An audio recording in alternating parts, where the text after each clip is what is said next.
over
Right, good evening everybody. It's just 6 o'clock exactly. We can start tonight's cabinet with item 1 on the agenda. Apologies for absence. I think there's a full attendance tonight. Item 2, any declarations of interest? Councillor McGrath. On 4.1 scrutiny review, we've got to vote on the cemeteries, Millen. We've got to vote on the amendments, haven't we? I'm led to believe. We'll get there. When we get there, we'll see whether it's amended. Whether it is amended, yeah. But what I'm saying is, do you want me to leave the room, Jeremy? Because I own 3 graves, don't I? Through you, Chair. On past occasions you have. I have, yeah, that's what I'm saying. For the similar recommendations that were before you as well.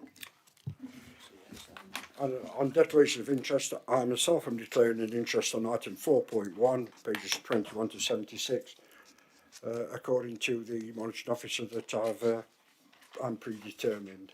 So I'll vacate the chair and the Deputy Leader, Councillor Greg Marshall, will substitute as previous on cemeteries issues.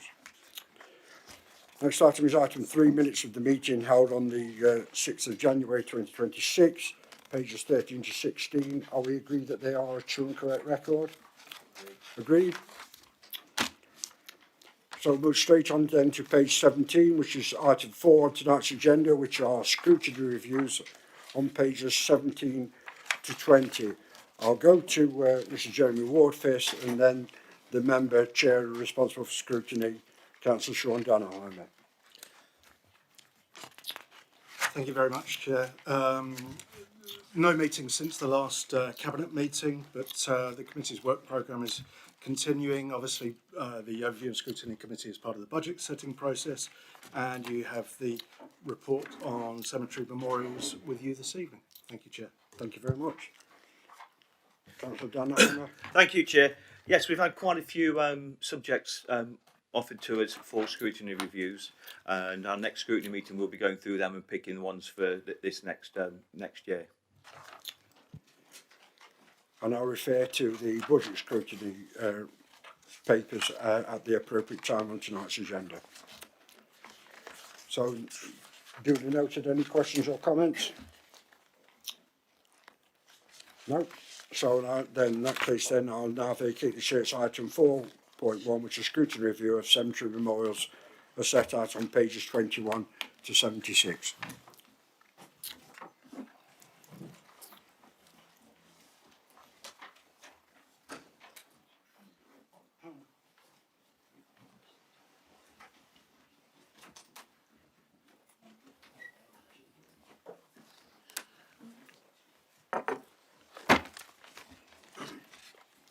Thanks, thanks everybody. As Councillor Radulovic just quickly said, the report set out on pages 21 to 76, but within that itself, and that's the report of the over the scrutiny review of the cemetery memorials. But in that, what we're trying to do here is revisit and endorse the recommendations that were presented at the last cabinet on the 16th, but we didn't discuss it.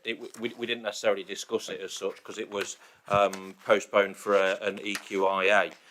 So in the pack tonight, there is a report on page 33. There's recommendations set out on page 39, and then there is the delayed EQIA report that goes alongside the cemetery report on page 65. I think they're the three main sections of the report. To begin with, I'm going to ask Councillor Danheimer to kind of talk about the scrutiny review itself. Then I'm going to come back and I'm just going to propose a couple of additional recommendations to go alongside page 39's recommendations, and then I'm going to open it for discussion. But if I can bring Councillor Danheimer in, please. Thank you, Chair. Yeah, it's been a long-awaited review getting this one to Cabinet. So, first of all, I'd like to thank everybody involved. Scrutiny members, Friends of Broxtowe Cemeteries, the staff, the general public. It's been a long process and a lot of people have been spoken to. In total, there's 18 recommendations. I'm not going to go through all of them. I'm just going to highlight some of them. So, number one, grave memorials to be allowed up to 1 metre from the headstone and surrounded by curbing. That has been agreed by the cemetery team.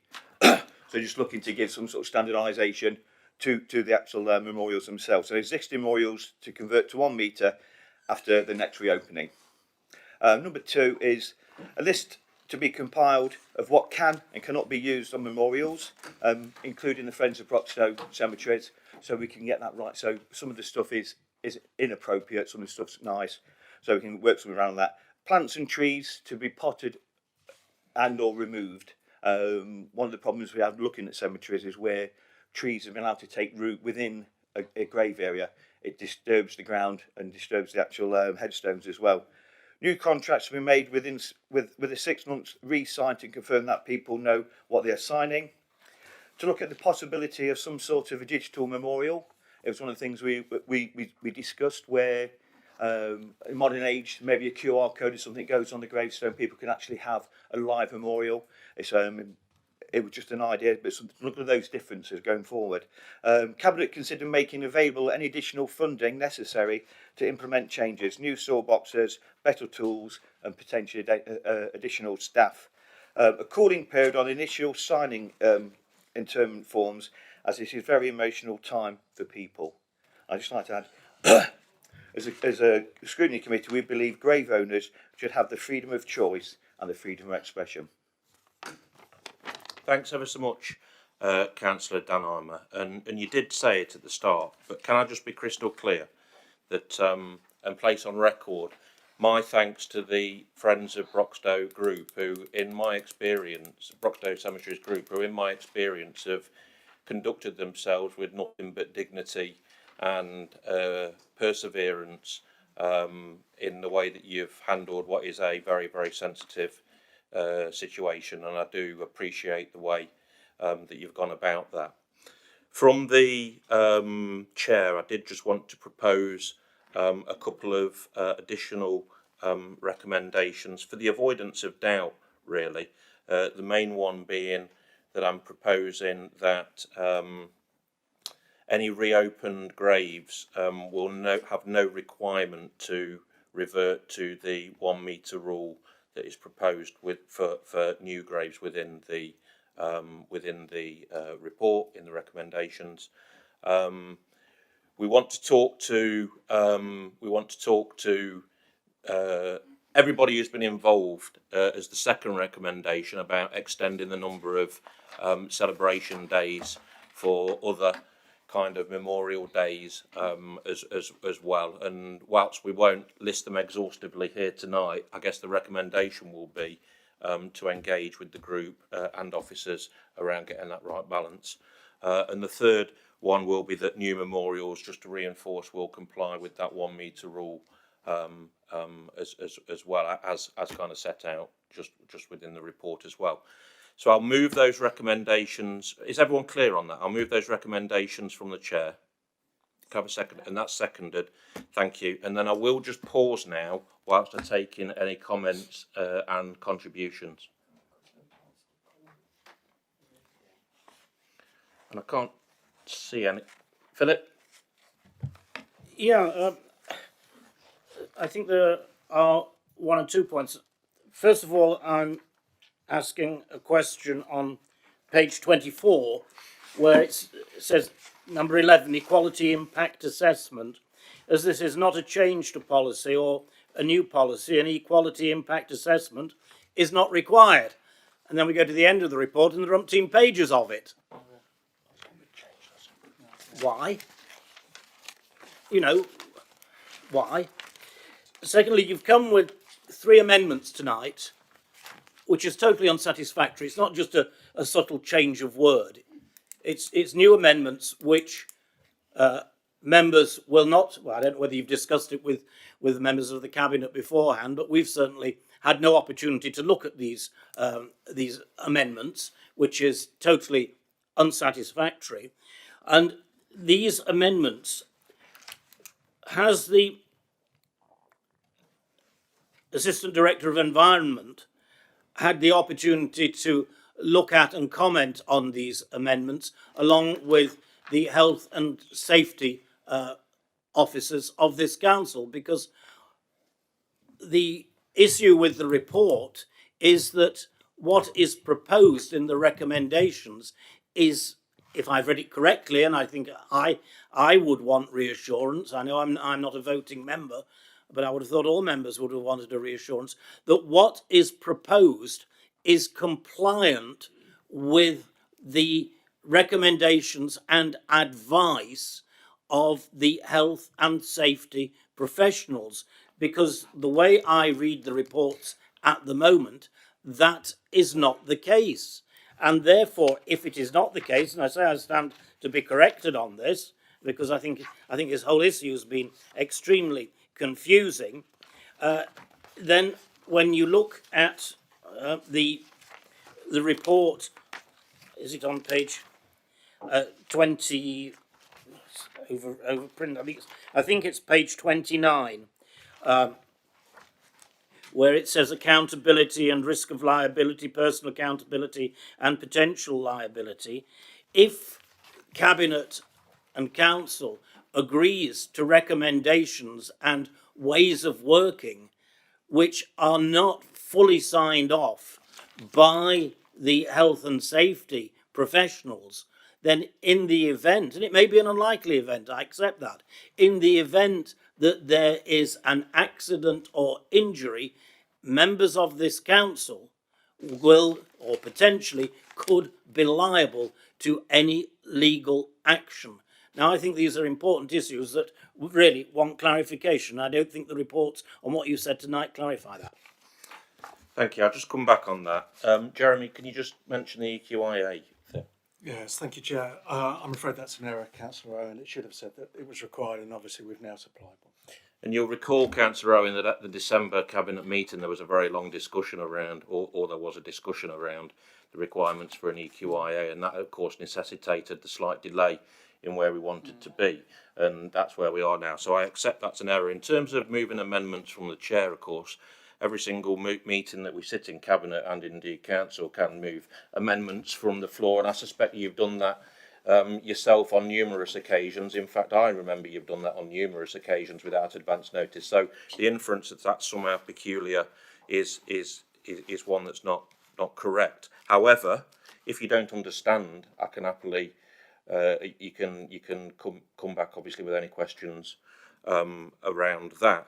In terms of operational instructions, I personally took a detailed discussion with head of service, particularly around the operational instructions for strimming, and indeed the risk assessments and the risk log that has for this activity at the cemeteries. And I've been assured, and indeed the head of service now is assured, that the proposals within the report don't and will not contradict health and safety advice. That's kind of echoed slightly, not directly, in the EQIA itself, which has, of course, a significant response. And whilst there are some elements of accessibility issues, the number is low and they will be mitigated on a case-by-case basis. I don't think that's good enough, Chairman, quite frankly. Okay. Your reassurance to you personally, I'm not disputing the veracity of what you say, but in a formal situation, that should be set out in a report so that there is a public record of it. It should be written down, and that is what should be being voted upon. Thanks for your contributions. Councillor Bunn. Thank you. I mean, I think the point Councillor Owen raises is quite a good one. But my reading of this report is that letter that he refers to is dated the 14th of May 2025. So therefore, that refers to the changes that all that was being discussed prior to the very in-depth scrutiny report that has gone through and then is detailed.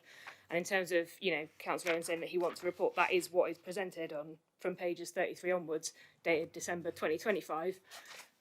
And those concerns were addressed as part of that. That's my reading. So that was the initial, flag that there was a potential health and safety issue. That's why we then did a really detailed process through overview and scrutiny where these issues were looked at, and this conclusion is being brought to the meeting. So those have been addressed. Can I just have like I say, that's my reading of the papers in front of me. Can I have confirmation that's correct, please? Thank you, Councillor Blunt. That's helpful. Is there any other comments or contributions? No. If not, then the recommendations are set out on page 39 of the original report. The recommendation of the scrutiny review itself is on page 21. I've made and they've been seconded some additional recommendations from the chair, which have been noted and recorded. Is everybody clear on what they're voting on? Can I see all those in favour, please? And I can see anyone against. That's unanimous. Thanks very much. And I think Millen can come back in.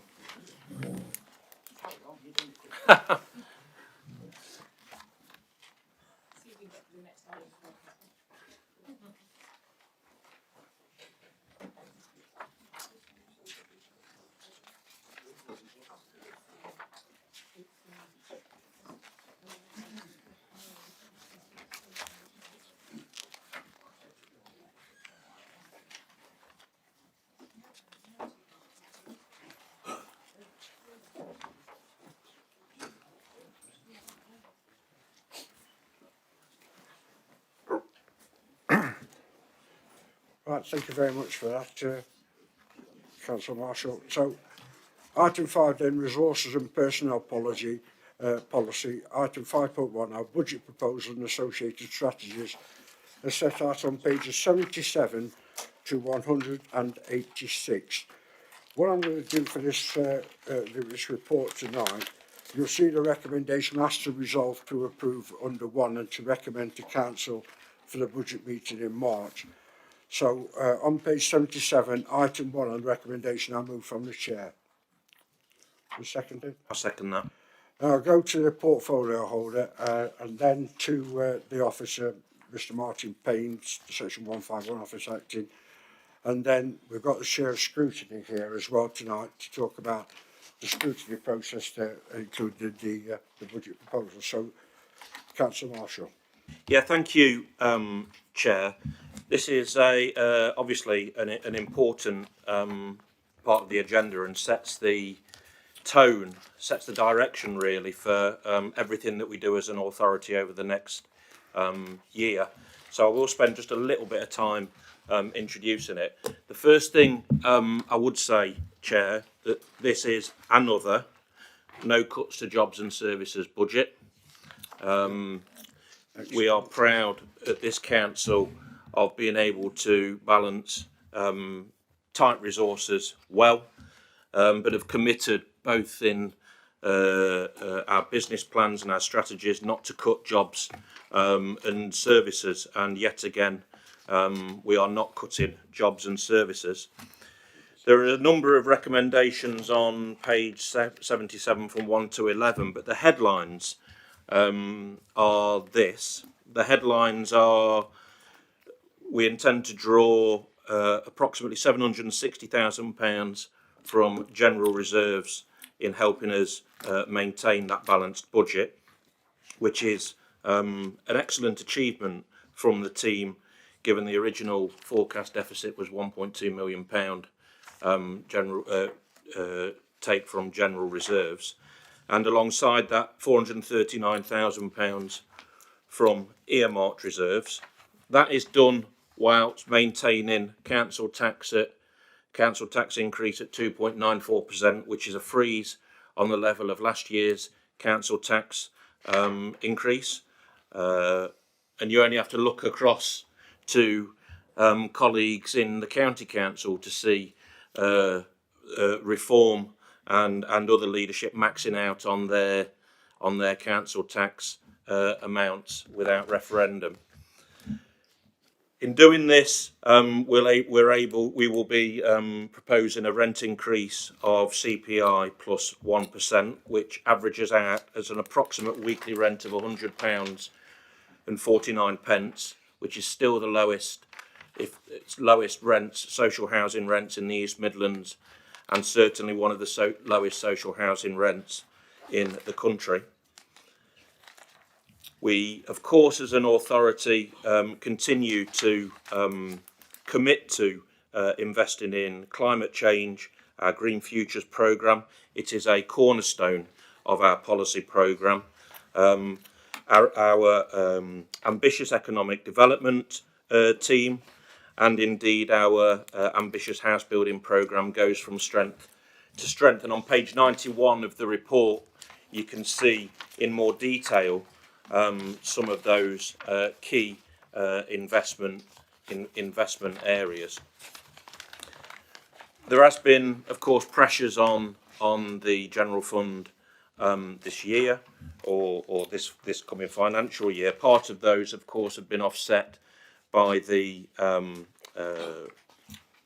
rebalanced pension contributions as an employer from 19% down to 16% due to the performance of the pension fund, and that has helped us as an employer. But there are pressures and indeed impacts of business rate reset, the implications that will have to the Nottinghamshire pool, and indeed the report proposes withdrawal from the Nottinghamshire business rates pool, as well as this year and now probably into future years. The costs do not outweigh the benefits. It would be remiss not to say that it is welcome that there is a, particularly for Broxtowe, a core spending power uplift in year one of 2.6%, and in district terms we perform well, although in following years, year 2 and year 3, that tails off drastically again to 0.5, I think, or roughly just above 0.1% in year 3. But that core spending power increase for Broxtowe is welcome. I think what I do want to say in terms of risk, and that is an important decision that is often overlooked, but when we talk about risk on page 104, wherever risk is, that there are about 9 risk areas with an assessment marked against them from high, medium and low risk. What I would say is that those risk assessments are the same as last year, so there has not been increased risk around our financial position as well. So Chair, thanks very much for that. I do underline that this is a no cuts to jobs and services budget. And whilst I might get some, or try and get some political capital out of that, behind that is the hard work of the team and of Mr. Payne and his team, and all in the department who work tirelessly really to try and discharge the will of us as a group. And I just want to place on record my thanks to them for the hard work, particularly over Christmas periods, and when the settlements are presented to local authorities. I'm happy to take any questions, but I propose, I guess, the recommendations in full from 1 to 11 set out on page 77. Thank you very much for that, Councillor Marshall. And I'll now go over to our acting section 151 officer, Mr. Martin Payne, and draw your attention, if I can, to the implications of the 1% increase, of course, in national insurance contributions, which has approximately affected us by about £450,000 on general fund. And that is £450,000 that won't be spent locally. It will be simply to increase national insurance contributions. But what Councillor Marshall talked about in particular, about our ambitious house building programme, just draw your attention to that particular page. And when you look at the, we still have approximately 1,300 people on Bloxhose housing waiting list.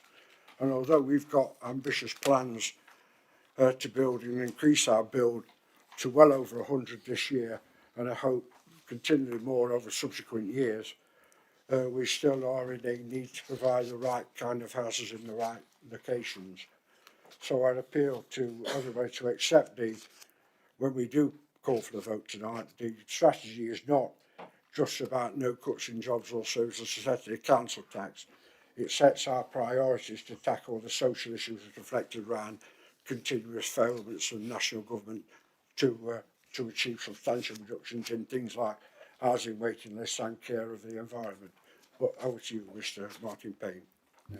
Thank you, Chair, and thank you, Councillor Marshall, for that summary. I think touching upon the sort of general fund first, if I may, some positive news. I think in terms of the financial settlement, I certainly compared to the medium-term financial strategy that we brought to Cabinet in November, the outcome was more favourable than we were anticipating. I think as a district we've fared well, although like I say, the core spending power uplift of 2.6% is still, effectively below the rate of inflation. And it's again, a real terms cut. In real terms cut. It's still a real terms cut. It is, and then moving into future years, another positive from the settlement is some earlier element of business rates growth has been kept within the sort of core figures, but again, transitional protection will save that. But again, going into future years, we are looking at pretty much a 0% uplift in our funding available in from 27-28 onwards. So, still much work to do. I mean, obviously lots there, plenty in the report in terms of business rates resets and the impact on the pool. I think a key message, and again, Councillor Marshall raised it. When we came to Cabinet back in November, we were anticipating a budget gap of over, just over £2 million for the coming year. Pressures we've talked about with pay and with supplies. But the business strategy that was approved by Cabinet again identified potential growth efficiencies and extra income of over £800,000. We've talked there about increasing council tax by 2.94%, which again is below the rate of inflation, and that's generating additional income for the council. The income we generate from fees and charges is important, and again, a slight uptick in the funding that we're getting from the government compared to the freeze means that our budget, our draw from balances this year is at 760,000, and again, I think that's a real positive. And from an opening balance this year of over 5 million, it's something as a workable position. In terms of the housing revenue account and rents, yes, we've put the rent uplift in line with government policy, which is September inflation figures plus 1%. As the leader pointed out, we are very much still amongst the lowest rents, social rents in not only in the county but also within the country. The HRA similarly has got similar budget pressures in terms of its costs, and we are having to manage the risks, to the bottom line of the HRA as a ring-fenced account to make sure that the rents that we are collecting, we're using every pound to its greatest effect. Plenty of developments in there in terms of damp and mould works, related works and housing disrepairs. They've continued and continue to add pressure, and also borrowing costs as well. As much as the fantastic work that's been done with the capital programme, there are the associated borrowing costs and refinancing costs that we have to be mindful of. But no, the budget as presented will leave an HRA working balance that's above the minimum, and seek to meet all the obligations that we have within our as a housing provider. You mentioned capital programme again. It's another significant capital programme in terms of house building and acquisitions, and also we're looking to complete the regeneration schemes in Stapleford and Kimberley as well. Plenty of external funding gets levered in on that. Not included here, but potential items to come forward include being linked to Bramcote Leisure Centre, and obviously the Health and Wellbeing Centre at Walker Street in Eastwood are things that will come forward as well as those schemes develop. And again, wherever possible, we're levering in external funding for our capital programme using receipts, but the remainder of the programme does get funded from prudential borrowing, and as always, we ensure that the borrowing that we do is there's a robust business case is provided with that, and we make sure that the council's kept on a sound and sustainable footing. In terms of the other appendices, again, there's a couple of technical appendices in there in terms of the capital strategy, treasury management strategy and investment strategy. And again, as in previous years, the indicators that are provided in there's no causes for concern to report this evening. Again, I think as a council, with our investment in housing, levels of borrowing are increasing, but we can see those are matched very much by the assets that we're developing into and the external funding that's being generated for that. So, yeah. And then the final appendix on the medium-term financial strategy. Councillor Marshall mentioned the risks there that we've assessed, and certainly again, it is an improved position from the one that we presented in November. There's still very clear from that there's work to do. I think we are getting squeezed in terms of the funding available, and certainly fees and charges is one area where we can which does go towards supporting it. But yeah, overall a positive report to present this evening. Thank you. Thank you very much for that. Councillor Danaher, do you want to go through the scrutiny review? Yeah, very brief. Yes, thank you, Chair. I'd like to come back on from the words from Councillor Marshall, that how busy a time this is for officers. Obviously, the statements land just before Christmas, and they work all over Christmas, and then we have we end up with a 2-night scrutiny review. With everybody comes along too. We had the Milan there, we had Greg there, Helen there, portfolio holders, officers still. But before that, we have a chairs briefing where that's another 2-hour meeting to go through. And for me, as it is a fun part of the budget, was from Emma's team with their £1 trillion cost of the introduction of the food waste collection, which I was happy to find out was a mistake. Thank goodness. And I did check the papers tonight before we got them that it had been taken out. Peter Mandelson would have sorted that out. Oh yeah, they got the money from somewhere, we don't know where. But yeah, it's a long, busy process, and you see this part of it's the top of the iceberg. So Martin and his team and the officers have done an awful lot of work to get to this point. So I'd like to thank them and everybody that's been able to come along to those meetings, and all the scrutiny members that have been involved in it. Thank you. Thank you very much, Councillor Danaher. What I tend to do is to go through these on appendix by appendix basis. But just before I start on appendix 1 on page 81, I just want to clarify a point. I did an article in response to a press piece about alleging that Broxton was 8.1% better off and over £1 million under this government. As I pointed out to them, it's all smoke and mirrors. What they did actually was essentially roll up those individual grants into a budget settlement that somehow skewed the figure towards a £1 million, when it actually is a 2.6 increase, not 8.1%, and that equates to nothing like the £1 million that was claimed by our MP and other MPs and their acolytes or supporters. I think there's probably a better word than acolytes, but their supporters.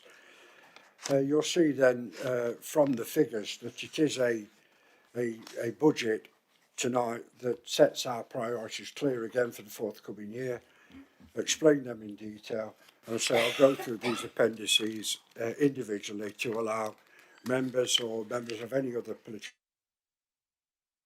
related to the budget, please come forward now. So, starting on page 81 is Appendix 1. Are there any questions or comments on Appendix 1?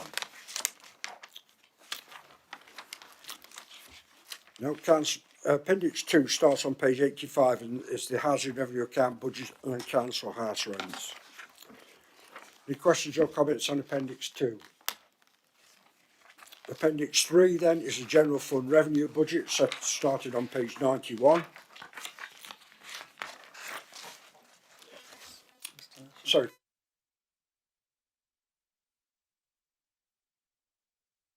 Oh, it's on there. There we go. We're on. I just forgot to mention it in my introduction, Chair. But on the second second paragraph at the top of page 95, the homelessness, rough sleeping, and domestic abuse grants have rolled up into that whilst as individual grants they're not identified, the money is there within the general fund.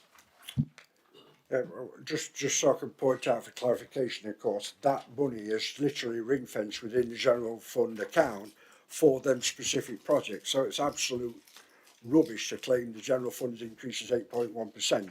It's actually, I say, 2.6% this year, and the figures you'll see with 592,000 there for homelessness, which I hope that we don't spend this year on homelessness, given our ambitious new build programme and acquisitions programme, but it is earmarked within the general fund. So next then, any questions or comments on Appendix 4, which is Resource Allocation, Capital Programme 26-27, 28-29? No? So then move on to Appendix 5. Any questions or comments?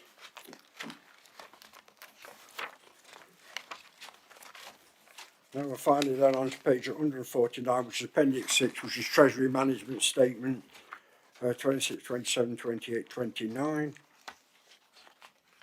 questions or comments? No, if not, then what I'll do on page 77, I'll refer back to the motion, the recommendation under recommendation 2, 1, the business plans for council corporate priorities and support service functions, subject to amendment as a result. That's moved and seconded. And it's recommended to council to be discussed at the council cabinet meeting in March. Recommendations 2 to 3 to 11. That's moved and seconded. All those in favour? That is unanimously agreed. Item 5.2 tonight is capital programme, capital budget variations set out on page 187 to 192. Again, the recommendation there to resolve the capital budget variations for next year set out be approved. I move that from the chair. I'll second that. And over to you, Councillor Marshall. Chair, thank you. Thanks very much. I just wanted to touch on a couple of things. This is a normal report. Obviously, flux during any programme requires capital programme adjustments, and they are kind of like identified on 189 to 191. The positive stuff is that you know, particularly on following the planning approval of the Bramcote Leisure Centre, we can now move on apace with the stage 4 design. That's on page 190. I understood the numbers on item 3 in the narrative, and I understood the UK SPF elements as well, and the slight kind of readjustment that had to be made. I think there's a slight typo in the first one, the housing delivery programme, the new land. So in the total budget column, and then I just needed a bit of clarification, if possible, Chair, on the final revised budget column. If there's a slight typo, there's a missing 7, I think. There's a missing 70 for the 70,000 in total budget, but just the revised budget. Can you just tell me what the 4 million is? Yeah, through you, Chair. On the housing delivery programme, I mean, again, it's excellent news in terms of the new build scheme on Coventry Lane, Hemlock Gate. Yes. At the end of the day, the programme, the budget programme we've got over multiple years is still at just over £9 million, as we've shown. But because of the escalated build, we've found that this year's original profile budget has been spent, and obviously this is just an opportunity to bring some funds out of future years and into 25-26 to meet it. In terms of you know, Councillor Marshall's right, and I can only apologise. There is a 7 missing off the total budget for this year's an original. We don't make many mistakes, but we do make them. And yeah, it's there for you to spot. In terms of the revised budget at 4 million and 30 is just an assessment in terms of what the forecasted outturn is for this year. In terms of the rest of the report, again, a little bit of a tidying up exercise on UK SPF in terms of what the actual capital budget is for the year. Again, I think slight adjustment in terms of that budget brought forward. In terms of the Bramcote Leisure Centre, again, just those additional costs in terms of getting it to this point, and then we can look to move that forward. And then on item 4, again, just a little uptick in terms of costs, in terms of surveillance camera upgrade works, and again, we're utilising some grant funding towards that. So again, yeah, as Councillor Marshall said, it's a regular report, a mopping up exercise, and just demonstrates the sort of flux that we do have in the capital programme.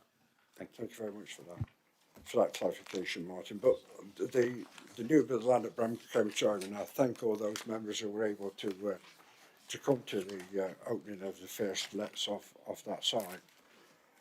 The programme was originally literally set back. It wouldn't have been till the end of this year till we were delivering the first batch, but because of a slowdown in the market, we reprofiled the finance to ensure that building was built advanced. So the programme is actually far more advanced than we first envisaged. I think it will be delivered substantially by the end of this year. Most of the 51, in fact, will be in the council's ownership, we hope, by the autumn this year. So it's meant reprofiling the financing a little bit. So that's where most of the capital budget variations are in the programme. It took we were able to take advantage of the fact that they got tradesmen on site, and rather than lay them off because of a slowdown in the general housing market, we accelerated the social element of the build, and that meant that we had to reprofile the finance. Any questions or comments? Andrew, by all means. Thank you, Chair. Just a question. So, as I understand, we obviously welcome the commitment to move forward to stage 4 Bramcote Leisure Centre development. When will we be seeing a request for financing for the full cost of the leisure centre, which is obviously forthcoming after stage 4? Yeah, it'll be March Cabinet. Yeah. It is March Cabinet. Yeah. Planning permission was delayed, I'm sure you're aware, because of the holding objection by Highways England. Sometimes life just defeats you, and I think Highways England continue to be at my top of my Quango abolition list. But now we're moving forward, so the profile and financing will be at March Cabinet. Okay. Any further questions or comments? No. If not, then the recommendation on page 187 has been moved and seconded. All those in favour? Again, that's unanimously agreed. Next item on the agenda is item 5.3, which is pay policy 2627, set out on pages 193 to 218. And since Craig, unfortunately, Craig Stevens, who's our payroll officer, should be here tonight, but he's off ill. We've now got the Chief Executive to present the report. More than happy to. Well, it will be, it's about pay. Yeah, thank you, Chair. So in front of you, you've got the appendix with the details of officer and chief officer pay, and you've also got details of electoral fees and allowances. The cabinet needs to consider the policy and then recommend it to full council. Happy to answer any questions in the appendix. Thank you. Again, tonight we're asked to consider pay policy statement and recommend to full council for approval. I move that from the chair. I'll second that. Councillor Marshall, any questions or any comments you wish to add on the narrative? The only thing I just draw to people's attention is it's a routine report. It has to come every year to be ratified by the authority. On page 205, there's a couple of elements. There's a narrowing of the gender pay gap, which I think is good news, and also particularly as an employer, we pay above the real living wage, which is important as well from the Real Living Wage Foundation as well. Interestingly, I was talking to somebody this week who'd contacted me and had a meeting with them this week at the council, and they were pleasant. Well, I don't know why they were surprised, but they were pleasantly surprised that we were already and had been for a number of, I think, 2 years now, at least 3 years possibly, a real living wage employer. Might even be that more than that. It might be more than that, but a real living wage employer, and you know, that's a positive thing for us as an employer to attract people to the authority. Yeah. Thank you very much for that. Starting on page 193, are there any questions or comments? I'll take this report as a whole. As I say, the pay policy is something that we do manage annually and put a statement out. Councillor Bond. Thank you. Councillor Marshall's already picked up the positive thing that I wanted to draw attention to, and I think pages 204 and 205 are well worth having a look at. Yeah. There's some good things in there. There's also a thing about the ratio of pay that we operate between sort of the top earner and the lowest, which I think is another really important thing to mention. You know, the fact that we monitor that and maintain it to make sure that that doesn't become too wide. I had a quick question, which is just about page before that, on page 203, right at the top. And slightly pedantic as usual with me, but that paragraph doesn't quite make sense to me. It sort of says, if in the council's opinion there are grounds of compassion which are fair and justifiable, full stop. It doesn't say if that, then what. So I just think that wording needs a little look at for that to make sense, and unless it's me just misreading it. But I say, something to look at before this comes to council, I think. And I'm sure it's just a minor amendments needed there. Yeah, it's related to early retirement, and I understand what you're saying. Trouble is, when you read so many reports, sometimes you read over the mistakes as well. But I'll ask them to review that the wording on that particular paragraph. Are there any further questions or comments? And just for a point of clarification, as you'll know, as Councillor Marshall can verify, I continually monitor gender pay gap in particular. I'm very, very keen to make sure that it doesn't become unmanageable. Largely, the difference in the gender pay gaps, although they are very, very small in comparison to most authorities, that is largely to do with the number of temporary employees that we have that are in post, which I'm also unhappy about, which are trying to recruit to our general staff arrangements. But any further questions or comments? If not, then recommendation would have seconded. All those in favour? And that's unanimously agreed. That would now be recommended to council.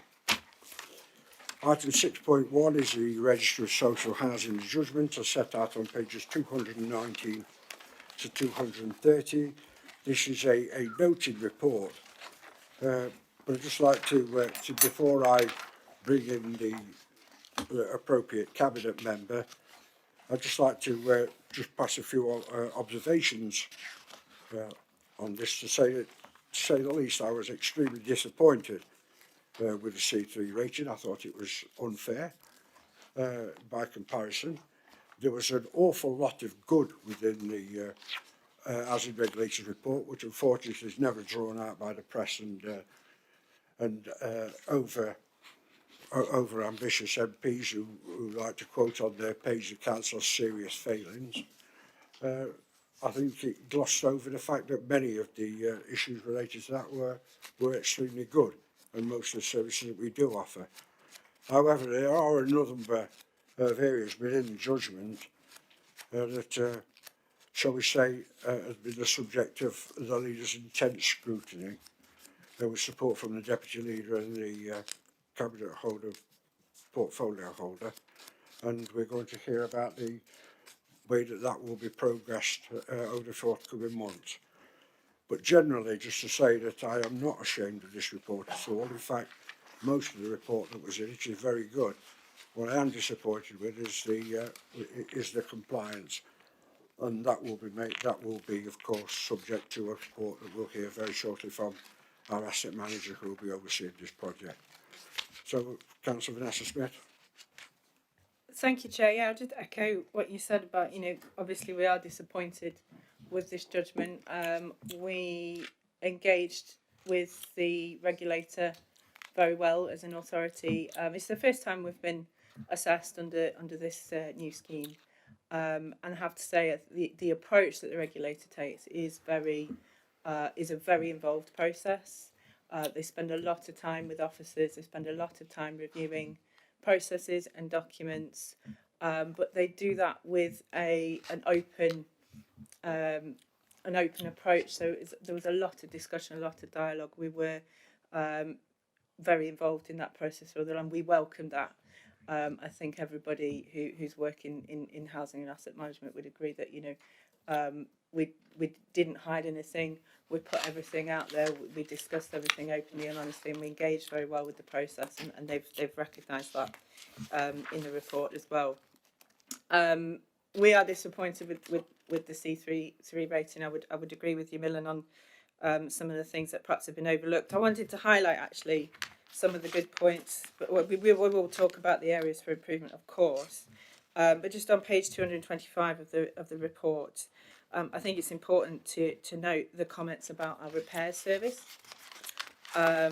Just obviously for a bit of context, and members here will know, that we talk about repairs an awful lot, because it's a big part of the service that we provide through housing, and it is something that affects our residents, particularly when things go wrong. It does affect them, and we have put an awful lot of time and resource into improving that service over the last 2 years, 18 months. I know that my predecessors, Councillor Cullen and Councillor Carr, with the housing, have looked at that in a lot of detail and started that process in motion. And I think the comments in the report here just go to show that that has paid off. We know we still have further to go on repairs, don't get me wrong, and we're still working through some of that. But I think it's also a good point to point out, that this is an ongoing process. We have a lot of the things that were identified in the report were things that we were aware of, that we were already starting to work on. About 18 months ago, we brought in our change delivery manager to help work on some of those things. We also invited in the Housing Quality Network last year to do a mock audit with us, because we wanted to scrutinise ourselves and know what we needed to work on. And we've been working through that process. Unfortunately, timing-wise, we got the feedback from that mock audit from HQN very close to getting the call from the regulator to come in and have a look at things. So we weren't able to we did start working on that, but we weren't able to share that with Cabinet in the way that we would have wanted to, because we had to get on and make sure that the regulator had all the information they needed. But I think overall we have a strong plan, and I know that officers are going to give us the details. and we've talked about it a lot. The leader, deputy leader, and I have had several meetings with officers about it already. I'm attending the Housing Improvement Board regularly, which will receive updates on progress to all of these things, and I look forward to reporting regularly back to Cabinet with progress as well. Yeah, thank you very much. I'm going to go now to Darren Ibell. For those of you who know Darren, just the director responsible for asset management, who will now take us through the recovery programme. Thank you, Chair, and I'd just like to echo the comments that both yourself and the portfolio holder have made around the report that we received earlier on in the year. Whilst it was disappointing for all involved, I think there were a number of real positives that have come out of the report, and it provides a really good health check in terms of where we are as an authority. But it also, I'd like to kind of reflect and add some context to the report, because as you've said, Millen, there's a tendency for people to look at the headline of the report, which doesn't look particularly great, but there's lots of context around the result. Of course, Grenfell Tower happened, well, just over nearly 10 years ago now, in 2017, and it all reminds us how important it is to make sure that fire safety is at the top of our agenda for our housing customers. And of course, it is disappointing that we found ourselves being pulled up in terms of the amount of actions that we've still got to resolve within our housing stock. However, what I would like to put on record is the support that we've received from elected members and senior officers within the council to enable us to actually address this issue, both across the last 12 months, but moving forward, and has been really appreciated and has been really positive, and I thank everybody involved for that support. In terms of when I came into the council 13 months ago now, we were in a position where asset management and development had suffered a significant amount of churn in terms of management. I think as local authority sector in generally, especially within asset management and development, we struggle sometimes to bring the right people into the right posts, and I think we'd had quite a churn of staff, and as a result, fire safety and the position of fire safety was not in the position it should have been, and actually was significantly worse position than it is today. And really what I want to do is just add a bit of context around the journey the council have been on over the last 13 months, but also the journey we're going to go on over the next 12 months to make sure that we improve our position for our residents and make sure that every customer that lives in one of our homes feels safe, which is our primary concern. 13 months ago, we had no contractors whatsoever procured to deliver any work in relation to fire. We now have 5, all procured, all working out in our stock. And this week alone, one of our main contractors has completed 163 fire actions in our stock, which is effectively around about 10% of their allocation at this moment in time, 1,600 actions. So that just shows you in a week, just gives you a little bit of context around what can be achieved over a short period of time. Our fire risk assessments were poor, inconsistent, and there were lots of gaps. We've completed a full review of all our fire risk assessments across every block where we have shared spaces within the portfolio, and I'm pleased to tell Cabinet that all of those fire risk assessments have been updated by one consultant, and we are working towards the actions that have been generated from those FRAs. We had no compliance officer recruited to the asset management and development team 13 months ago to coordinate all of this work. We have now employed someone, and they've been in post for around 4 months now and have made a real impact. We had an estimated 6,000 outstanding actions, and I underline the word estimated, double underline it. We didn't really know how many actions we had. We were operating very much off spreadsheets and emails and such like, and the data was all over the place. Today I can tell you we've got 3,117 actions, all which are medium and low risk, and we are working through a management plan, and I'll be able to share that plan with you this evening. 13 months ago I would not have been able to sit here in this room in front of everyone here and say that. We have a fully embedded software system that manages all of those actions and creates a golden thread from when the action is identified through to when it is resolved. And that software has been trained out across all of the housing departments. So we've got a number of colleagues who are operating with it, both in housing management and in asset management and development. And something else that often goes under the radar is we didn't have a fire door inspection programme. Now that's a statutory requirement for all landlords across England and Wales to have their fire doors checked, both flat and communal doors, once per annum for all low and medium rise blocks. Doesn't apply to high rise, and we don't have any high rise, thankfully. And again, we've surveyed over 2,500 doors. We've completed our full year's programme, and also the actions that come from that fire door inspection also feed into those 3,117 actions. So we now have a process where we're capturing all of that work through statutory inspections completed by registered organisations. So, what I'm trying to say here today is that the number on that piece of paper doesn't look very good, and I get that, and I understand the displeasure of elected members, and I totally accept it. But what I would like to do is acknowledge the amount of work that's gone in, both through housing management and asset management and development, and I'm particularly proud of everyone, both in terms of the work that's been done to get us to a position that in the next 12 months will have us having a whole different conversation about this particular issue. But I'm proud of the interaction that we've had with elected members in terms, as I say, we've provided that support. And we've now got solid foundations as a council to push forward and really rectify the issues that the social housing regulator has picked out in terms of fire safety, and ultimately get to a position where all of our tenants are safe and feel safe within their homes in terms of fire safety.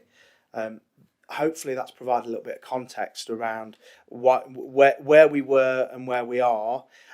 Just to give some people the numbers, we've currently got 1,683, less than 163 actions that I've just been told about this week that have been completed that are being dealt with by our 5 contractors, and that work is continuing.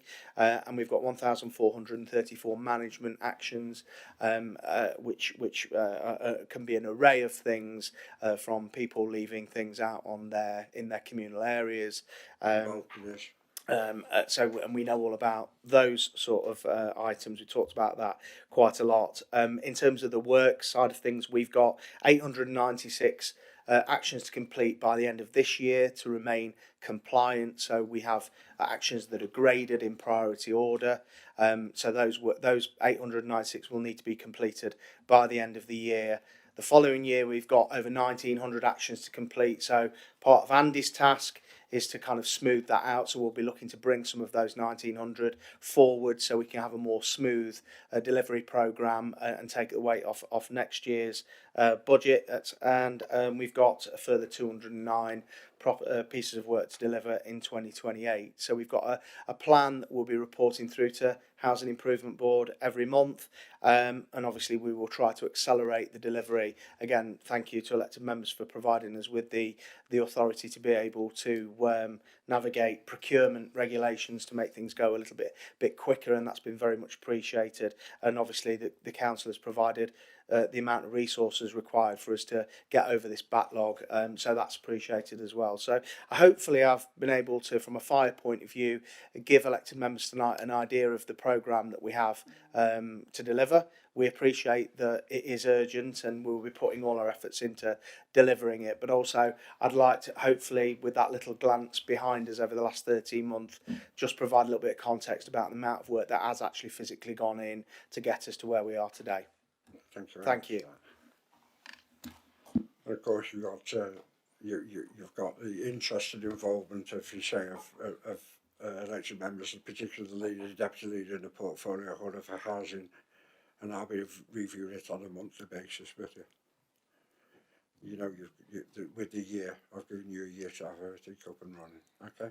That's been really appreciated. Thank you. Any questions or comments, Councillor Marshall?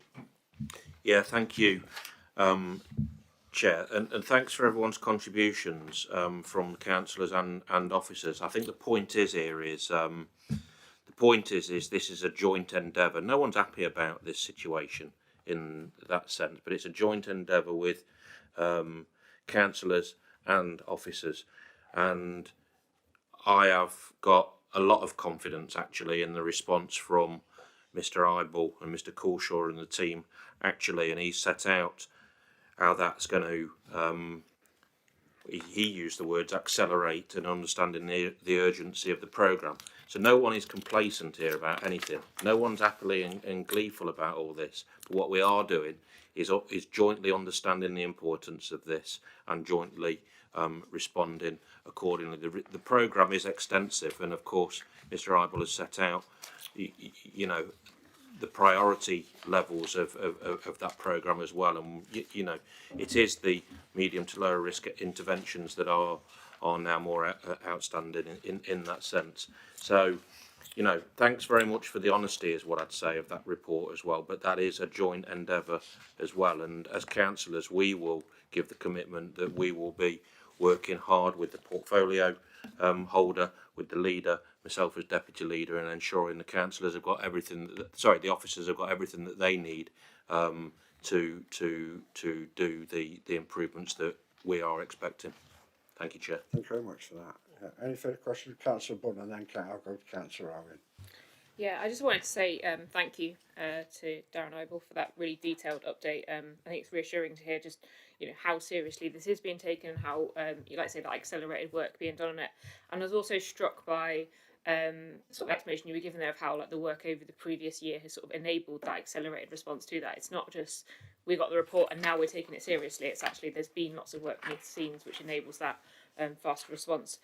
I just wanted to add to sort of the comments made here about, you know, councillors and officers working together on this, and just to say thank you for also including tenants in this process. I attended the panel a few weeks ago where you sort of like the information evening that yourself and other officers gave to sort of the tenants, including them in that process and making sure that they're part of that, which I think is really significant considering what, you know, the report is from the regulator of social housing. So I just wanted to mention that and say thank you for that as well. Thank you very much for that. Councillor Owen, do you want to comment? Oh, indeed, Chairman, yes, I do. The word disappointed or disappointing has been bandied around quite extensively tonight. It doesn't look very good, was a quote. It sure doesn't. It's an embarrassing humiliation, quite frankly, to get a report like this. Housing, you've always said, has been one of your landmark policies. Number one priority. The reason that you don't want the housing stock to go to an arm's length company or a housing association is because this council can do so much better. And we look on page 223, our judgment is that there are serious failings in the landlord delivering the outcome of the consumer standards, and significant improvement is needed. They weren't disappointed. They didn't say, oh, it don't look very good. Significant improvement, serious failings is what they said. And had it been a private landlord or a housing association that we had got to hear about that was like this council would have an awful lot to say about it in the most condemnatory terms. In fact, Chairman, I think the only thing more embarrassing is something you've touched upon, and that's the attempts of the Labour Party to try and get in on the Act. Where are they tonight to ask the questions? Where are they, if they're that concerned? And the same with the Member of Parliament. When you were all lovies together, they didn't have any complaints about what you were doing then. Oh no, everything was hunky-dory. But I have to say, a good number of the things that have been mentioned in the report, we've been questioning time and time and time again, at particularly governance and standards, where complaints have come before the committee, complaints about the poor service, and we've always received received the sort of reassurances that we have received this evening. And I've heard not a word of apology for this appalling performance from any elected member responsible tonight. Not one word of apology. And assurances that we have received in the past are on fire safety work. It's on fire safety work. I seem to remember being told, both at a governance and standards meeting and hearing at a cabinet meeting, that there were no outstanding fire safety issues. And yet this regulator has found that there were 3,000. 3,000. We only have just over 4,000 houses, and there were 3,000 that they have found. Yet we were assured no problems with fire compliance, fire safety. So forgive my scepticism tonight. And I'm not entirely, I hear what you say about the improvement and how it's going to be overseen. We've got an improvement board. I don't know who's chairing it, it doesn't say. Don't know who's going to be a member of it apart from yourself and the deputy leader. No. No. No, not the Housing Improvement Board, Councillor Owen. Well, this is the point I'm coming to. Tenants. We need an improvement board to oversee progress, because clearly what we've got in place at the moment isn't acceptable. It needs to be an improvement board chaired by an independent external professional, along with senior members of both the controlling groups here and the opposition, so that we can meet on a monthly basis to have the real facts and figures as to the progress or the lack of progress.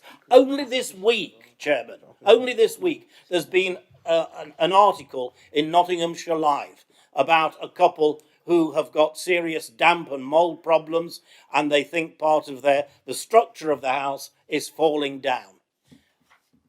And yet we're told repair. It's all you know, pretty much okay. And whilst I accept that there are two sides to every story, their side was in Nottinghamshire Live, and Broxtow's side, well, it was a pretty pathetic response. I presumed we hadn't got an acceptable response. It's unlike our communications team not to put a positive spin on things for you, because they usually do, as one of my colleagues, Councillor Couch, has pointed out to them. So we need an improvement board. We need it to be chaired independently. We need senior members of this council to sit on it, and we need regular monthly meetings to monitor the progress, because clearly what's been happening has been totally unsatisfactory, and I don't know that we've got a grip on it yet. Thank you very much for that. Councillor Keegan. I find myself in the unusual position of agreeing with more or less everything Philip Owen has just said. Since in 3 years this council has been run by this group, you have consistently stated that housing is your number one priority, and it's a laudable and decent thing to do. But there are basic issues of competence here. The report highlights that there is lack of basic record keeping. These are serious problems that should have been dealt with much earlier. Antisocial behaviour, stock conditions, damp and mould. These are the basics of managing a large housing stock. That fire safety thing is appalling. I ask you how you would feel individually if somebody died in a fire where a property hadn't been inspected. You're decent people. I know that you care about these things, and that should give you sleepless nights, because this is a very serious report highlighting really serious failings. And I also note the discrepancy between being one of the lowest rent providers of social housing and a administrative system that has clearly experienced a very high degree of turmoil and hasn't got on top of the basic responsibilities of the role. And we need to report to the full council about how this is going to be corrected, because there are serious shortcomings here. Yes, thank you very much for that. Any further questions or comments before I sum up? Councillor Collins. Thank you, Leader. I'd just like to comment that in 2019, when we took over the administration of the council and I became chair of housing, we took over a housing department that had been absolutely decimated by the Conservative administration that were our predecessor. It was being run by temporary staff. The morale was at an all-time low. We didn't have a manager for the department. We had a temporary worker. We didn't have anybody overseeing the repairs. And myself and Barbara Carr had to work extremely hard to try and get the department even functioning. There was a high turnover of staff.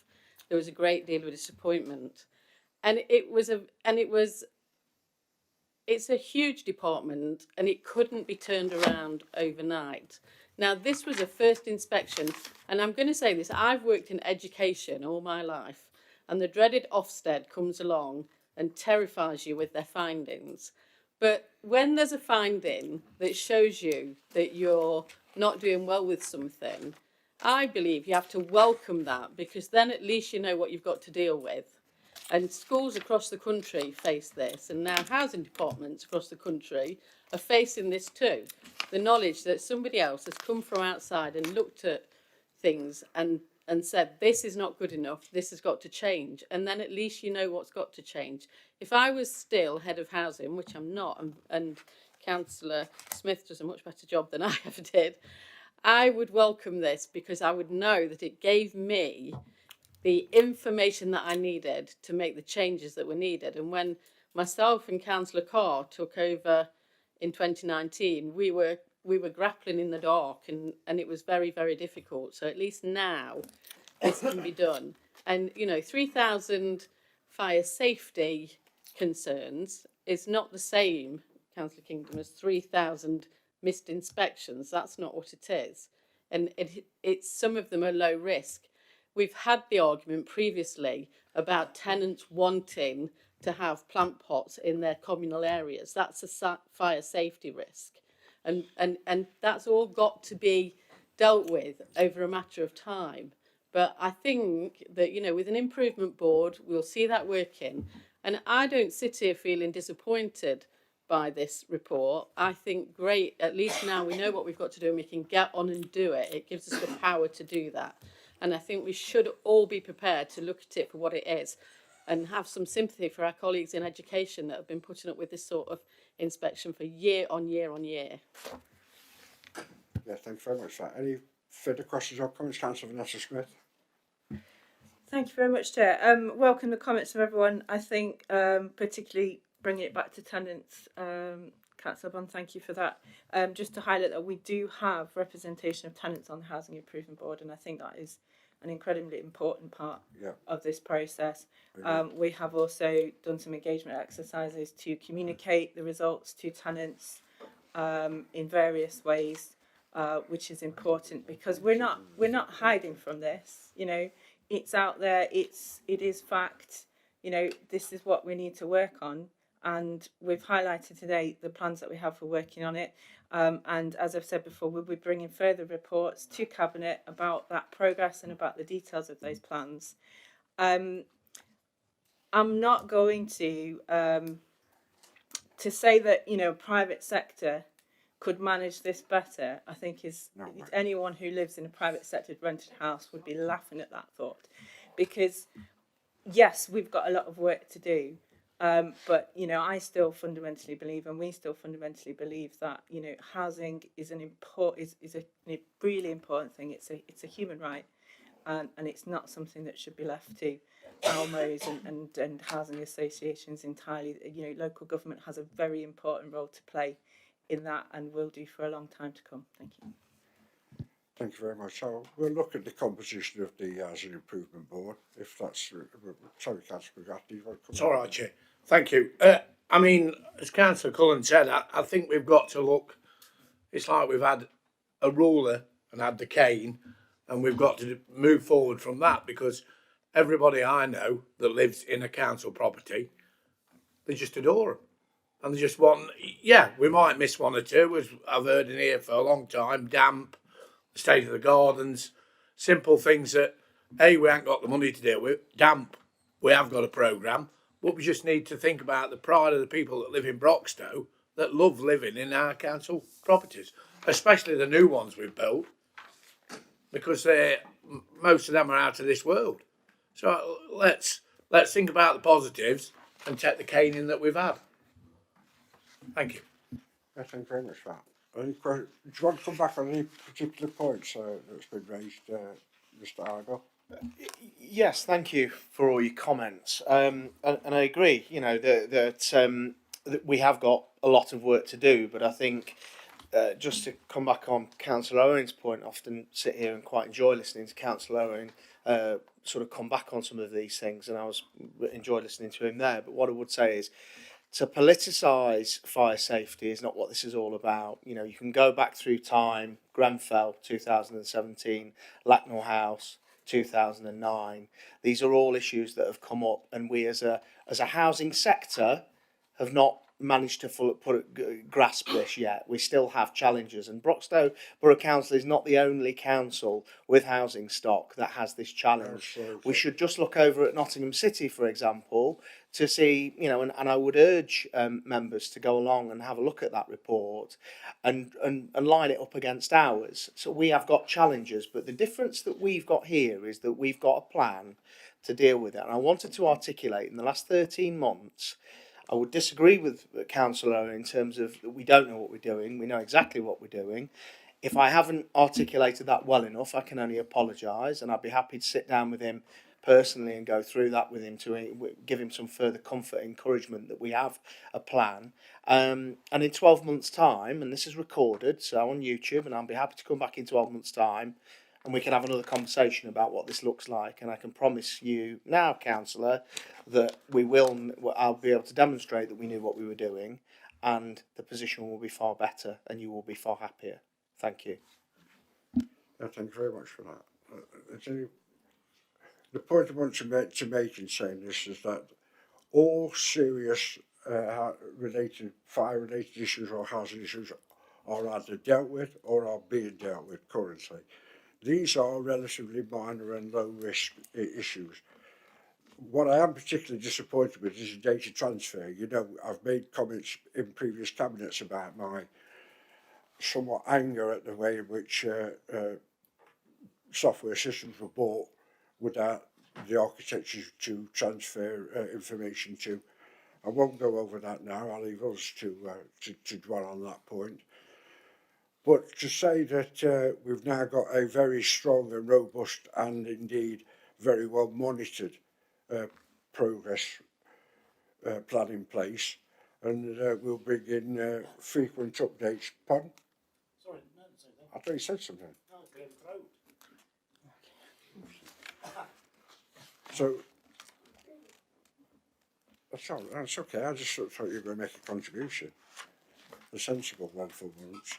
But you know, it will be monitored. It will be continue to be monitored throughout the year, and progress will be brought back to Cabinet at frequent and regular intervals. And I hope that when the year that the leader's given you for a completion, that we will have relatively all actions updated. And for those people who's watching and who talk about things like balconies and plants and fires, perhaps now you'll see why we're asking you to remove some of the articles and shackles that you've got outside your flats blocking balconies and escape routes. It's not just because council's implementing policy, it's because we've been pulled up by a regulator for not being strict enough in removing memorials and flower pots and things out from people's flats and balconies. Sorry about that, so I apologise to members of the public who want to see us have a slightly more robust attitude towards fire safety and stuff that they've got outside the doors. But are there further questions or comments? If not, then it's just for a noting report, and we'll add this to the future work programmes at the end of the meeting. We'll have regular updates on progress of the implementation of the recommendations. So item 6.2 is a new competence and conduct standard for housing services on page 231 to 238. Vanessa, would you like to introduce the item? Thank you, Chair. I mean, this follows on from talking about the regulator. So there is a new standard that will be introduced for housing providers, which relates to our staff and their training and competency. So this is just a noting report to let everybody know that we are aware of that and beginning to work towards that. And I'll let Rachel give us the details. Yeah, thanks very much for that. Thank you. So yes, as Councillor Smith has mentioned, this is a new standard that's going to come into force in October. So those councils who are going to be inspected after October will also need to be demonstrated to the regulator that they're meeting this standard, and no doubt that will be something that will come up with us as well, through our ongoing engagement with them. This has been known for quite a long time. It was part of the Social Housing Regulation Act 2023, and the consultation about how it was going to be implemented was conducted back in February 2024.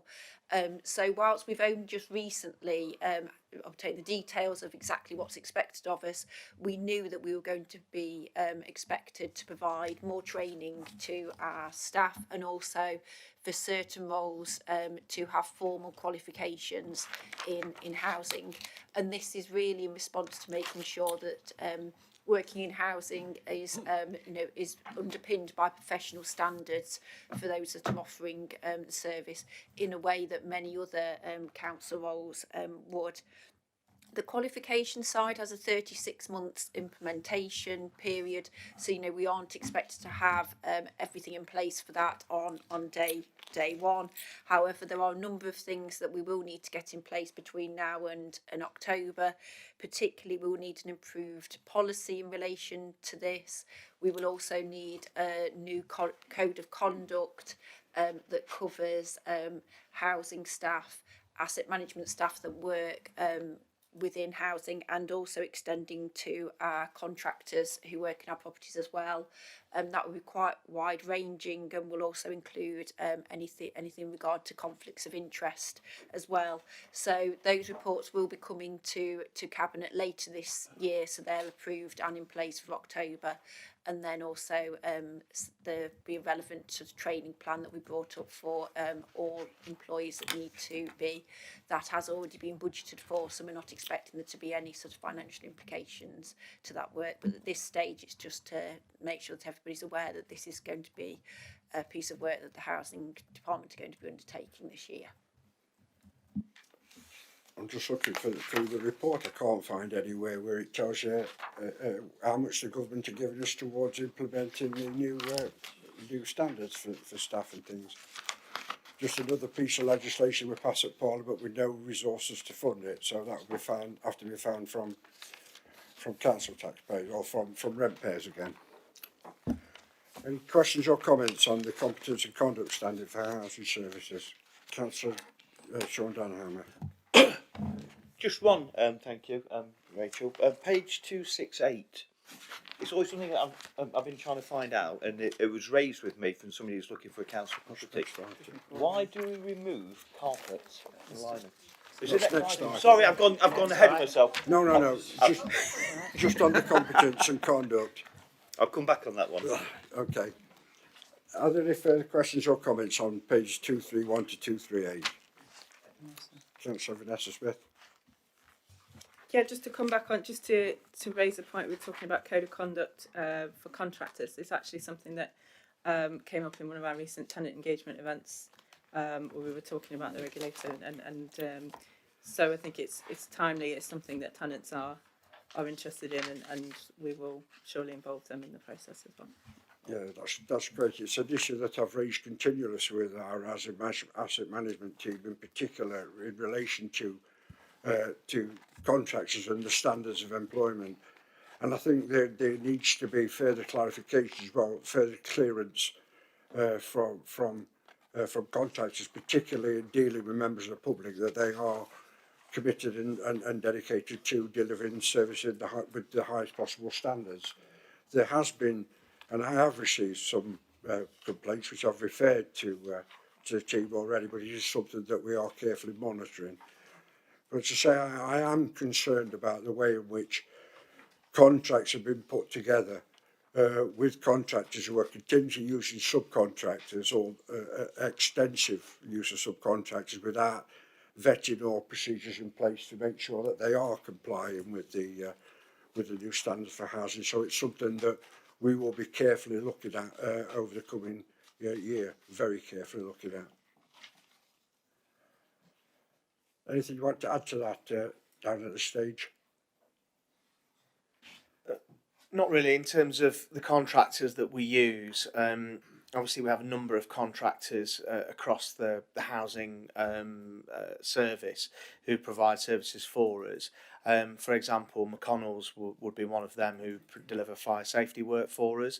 I think one of the things why we engage companies like that is obviously we've got quite a bit of work to get through at pace. However, we also engage with a number of local contractors as well, and I think that the review of our up and coming Capital Works contract, which is currently delivered by United Living, will demonstrate why we're looking at trying to take a different approach. So we're looking at engaging more locally based SMEs rather than the Lovells and the United Livings of this world. So I think over the course of the next 12 months we are actively looking and have got a number of locally provided contractors directly employed by the council now, because I think there's an argument to be said that we should be seeking out those arrangements where we can, but sometimes we need to deliver at pace and quantity, and sometimes the need for the larger contractors is there. Let's try to manage the two. Everybody clear on exactly what we're talking about here? Yeah. Clear. So, any further questions or comments? If not, then we just to note the report. Now we'll move to the Housing Scrutiny Group Report Voids Process on page 230, 90 to 172. I'll go straight to Councillor Vanessa Smith to introduce the item, then I'll bring in Rachel Shaw, then I'll go for questions or comments. I'll propose the recommendation, we resolve that recommendations to Appendix 1 and lettable standards in Appendix 2 be approved. I move from the chair. Second. I'll second that. Seconded. Okay. Councillor Vanessa Smith. I think this is a really good example of the good work that the scrutiny overview and scrutiny group do in conjunction with our tenant scrutiny group. So our tenant scrutiny group is a fairly new outfit come out of our tenant influence panel, who have been fantastic in engaging with issues like this that are of great importance to tenants. And we've talked many times in Cabinet about our void rent loss and our voids relet times, etc. And so it's a really useful piece of work to get our tenants involved in looking at that process and how we can improve it. So I'm very happy to recommend this. Thank you. Rachel. Thank you. So yes, this is the first report that you're receiving from our Housing Scrutiny Group. That will be the first of many. We're hoping to bring at least 2 reports to Cabinet for approval.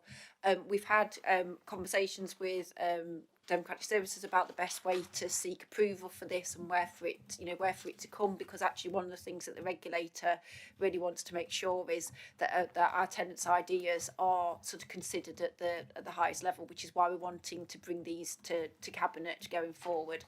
So previously, when our tenants may have done a project to have a look at something and made recommendations, we have often implemented changes that tenants have suggested, but they're dealt with at officer level and within meetings, often with either myself or the senior manager responsible. But what we're wanting we've changed our process slightly after providing some training for our tenants to complete these scrutiny exercises to make sure that they're actually completing a formal report at the end of it to come to a Cabinet meeting for approval.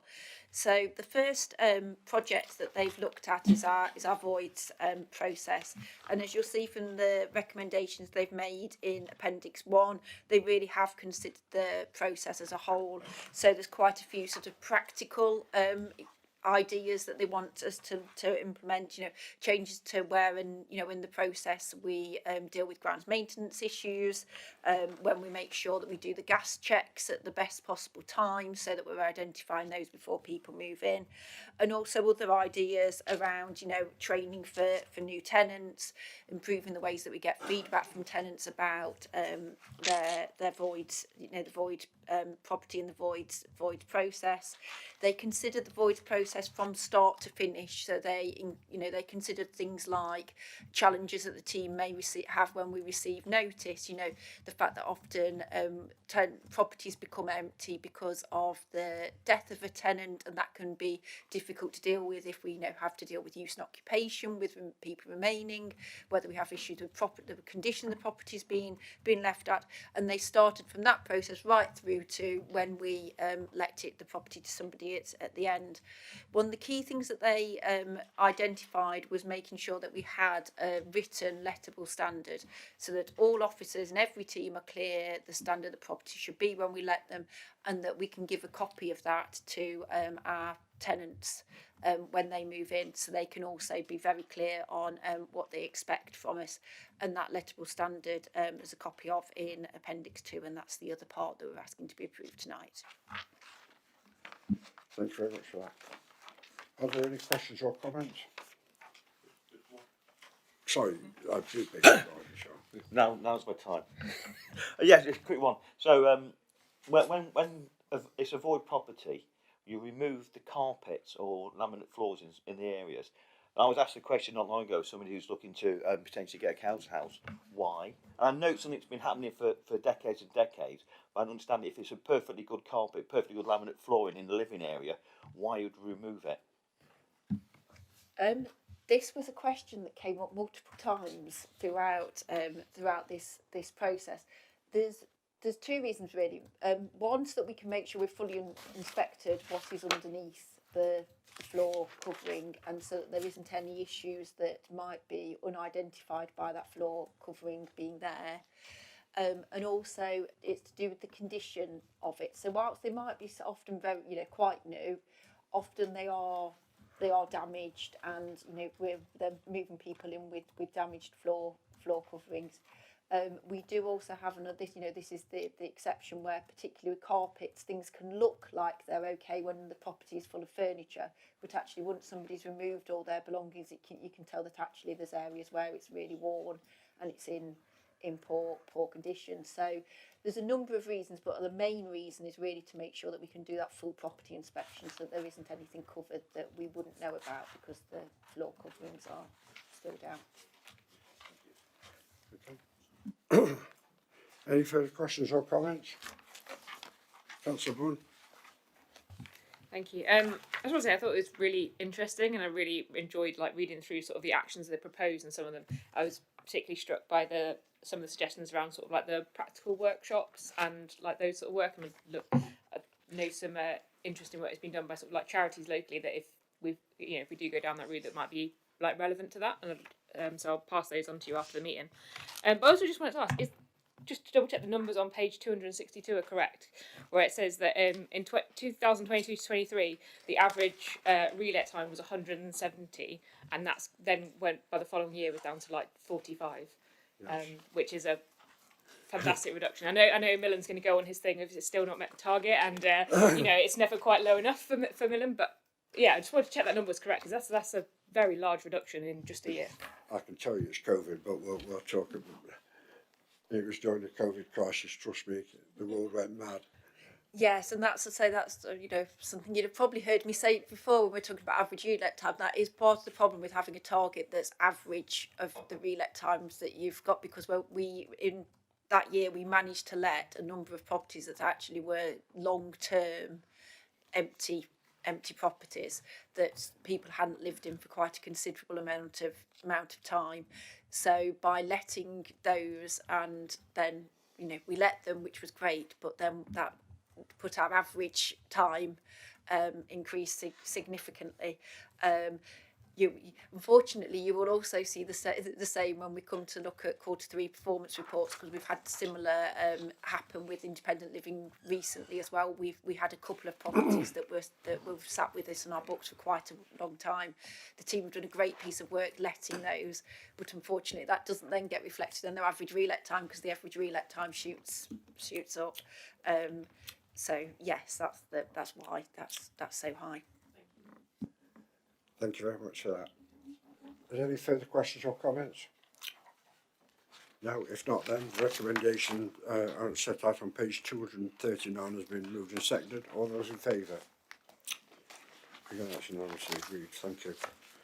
Can we move on now to environment and climate change, and item 7.1 is the environmental enforcement update on pages 273 to 298. Just turning very quickly to page 273. We're asked to resolve tonight the contract with a third-party environmental enforcement contract to be extended for a further 1 year be approved. What I'd also like to do as a recommendation too, really, is to have a look at this through policy overview working group as well over the coming year to better understand the ways of working and the impact it's having. In particular, reference to things like fly tipping, which is actually, believe it or not, down quite dramatically in Broxlow since the implementation of the WISE contract. However, I would like us to review the whole thing through policy working group. So there will be a recommendation 2, essentially. Recommendation 1, the contract be extended, and recommendation 2, that the conditions of service and operational use be referred to policy overview working group to review and look at the impact on ways in which it's reduced fly tipping and ways in which we can continue to work with the third party to drive down. They, believe it or not, fly tipping is quite dramatically down in Broxlow since we've employed WISE, and the figures are really quite astonishing, which I hope you'll come to later on. So the recommendation on page 273, with that amendment, I'll move from the chair.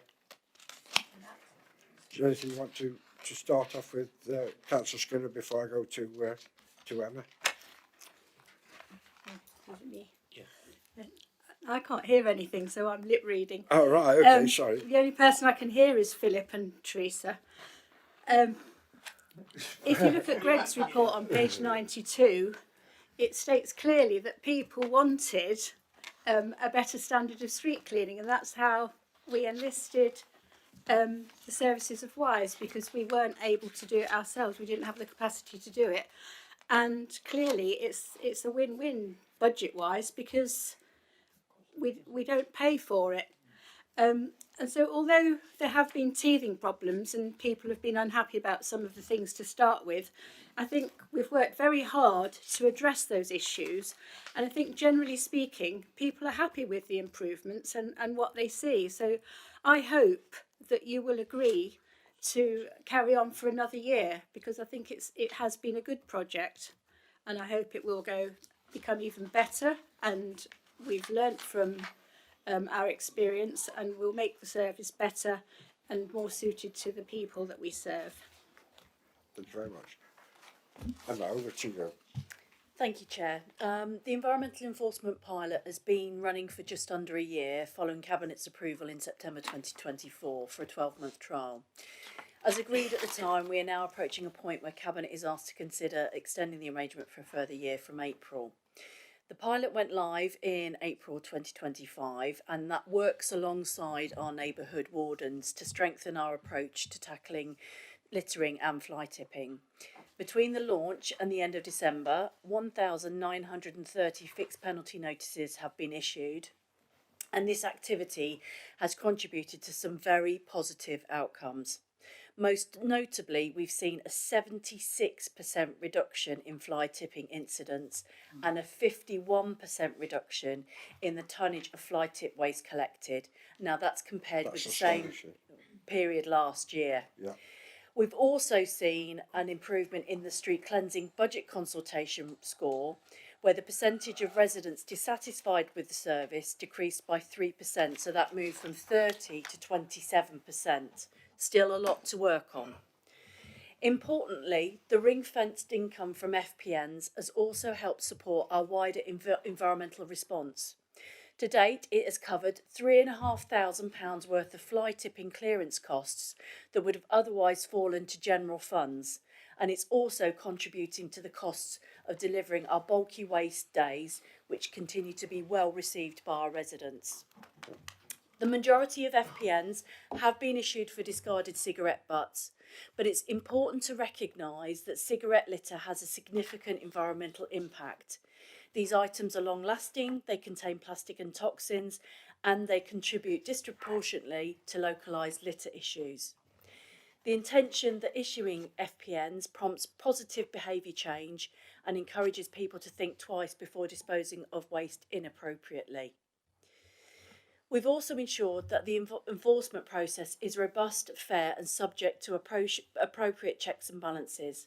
Complaints about officer behaviour are reviewed not only by WISE but council officers, including the legal team, using the WISE officers' body-worn camera footage. Residents have access to a structured three-stage challenge process, including independent review by council officers and ultimately the option to pursue the matter at a magistrate's court. So far, 4 FPNs have come through to stage 2 and 3 of those FPNs have been revoked at stage 2. 1 was upheld.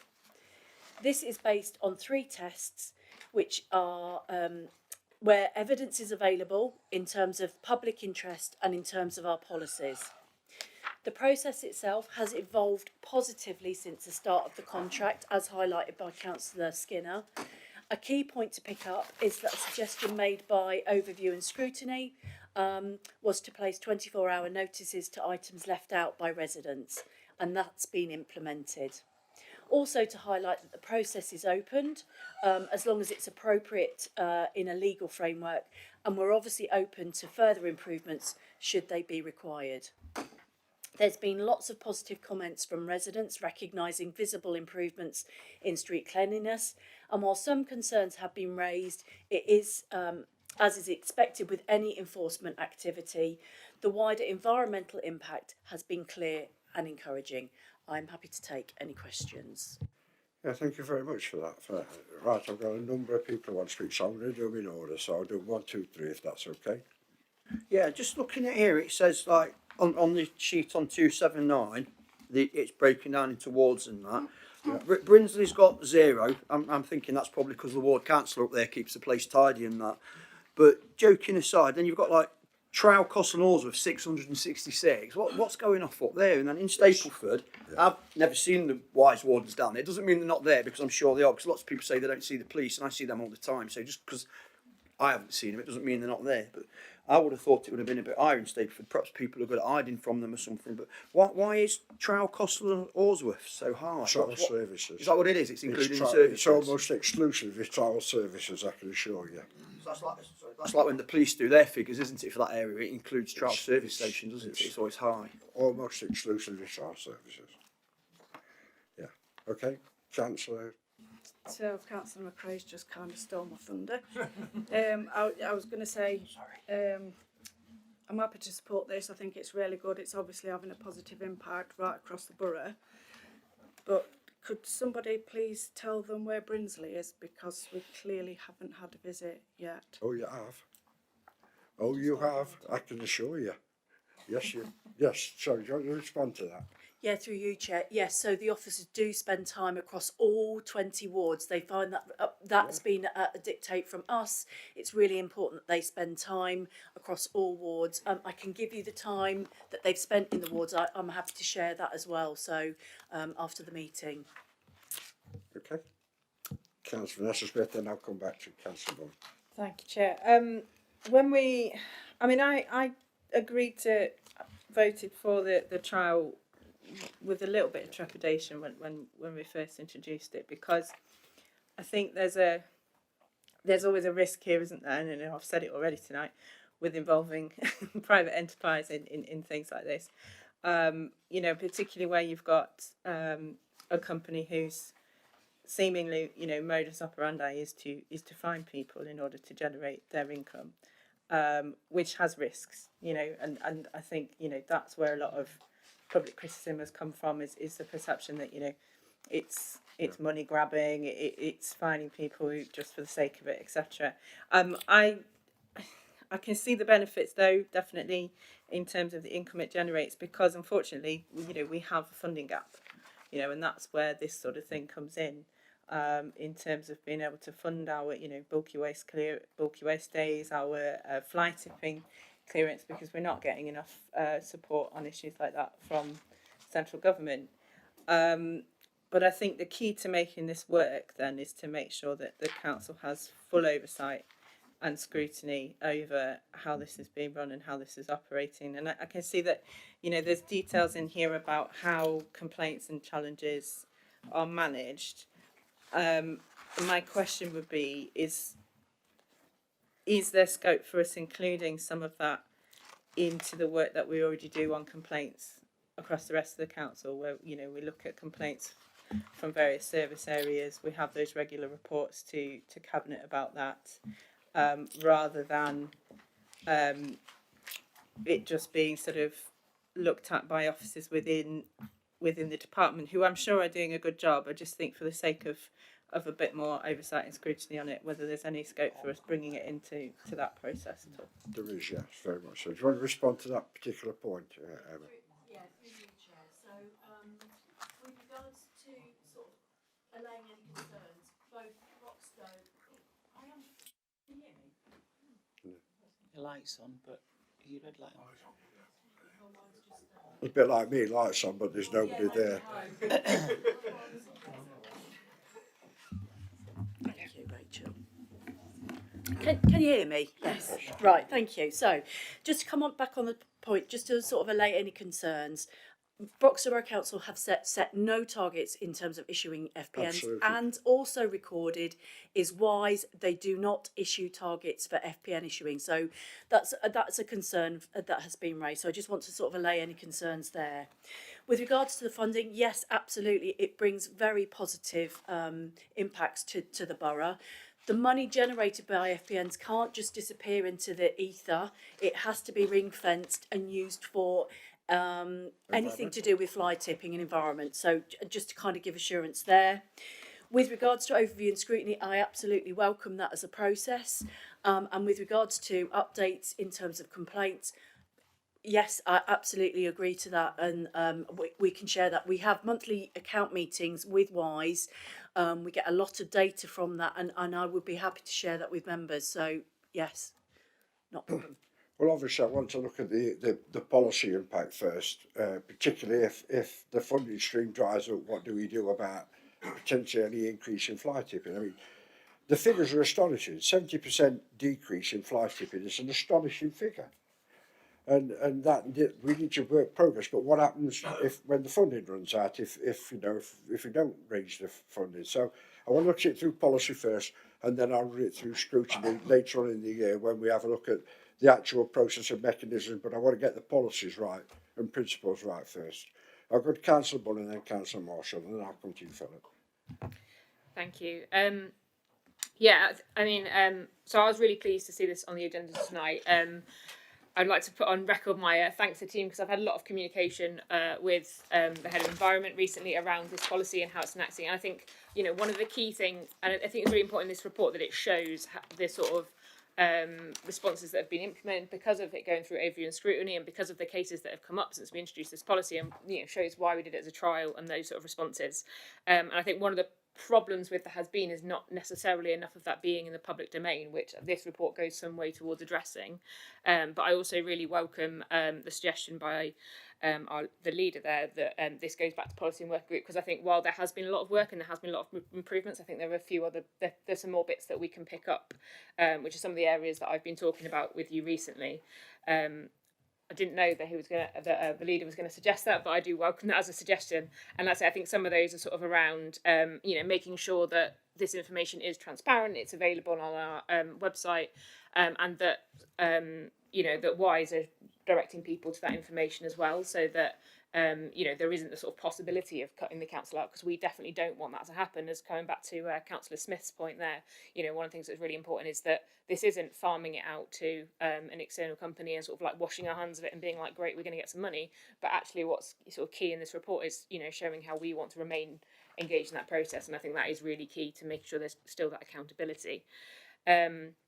Some of the issues, other issues, I think they can again be looked around, like, and there's a lot of good stuff in here around sort of like hardship and the ways in that's addressed, and just making sure that all of that is transparent. What we don't want to do is be it's a sort of difficult thing with a fine limit where you want to make sure it's substantial enough that it is a deterrent and it does stop people. And I think that's shown in the policy, like the massive reduction in fly tipping, is an indication that it is working as a deterrent.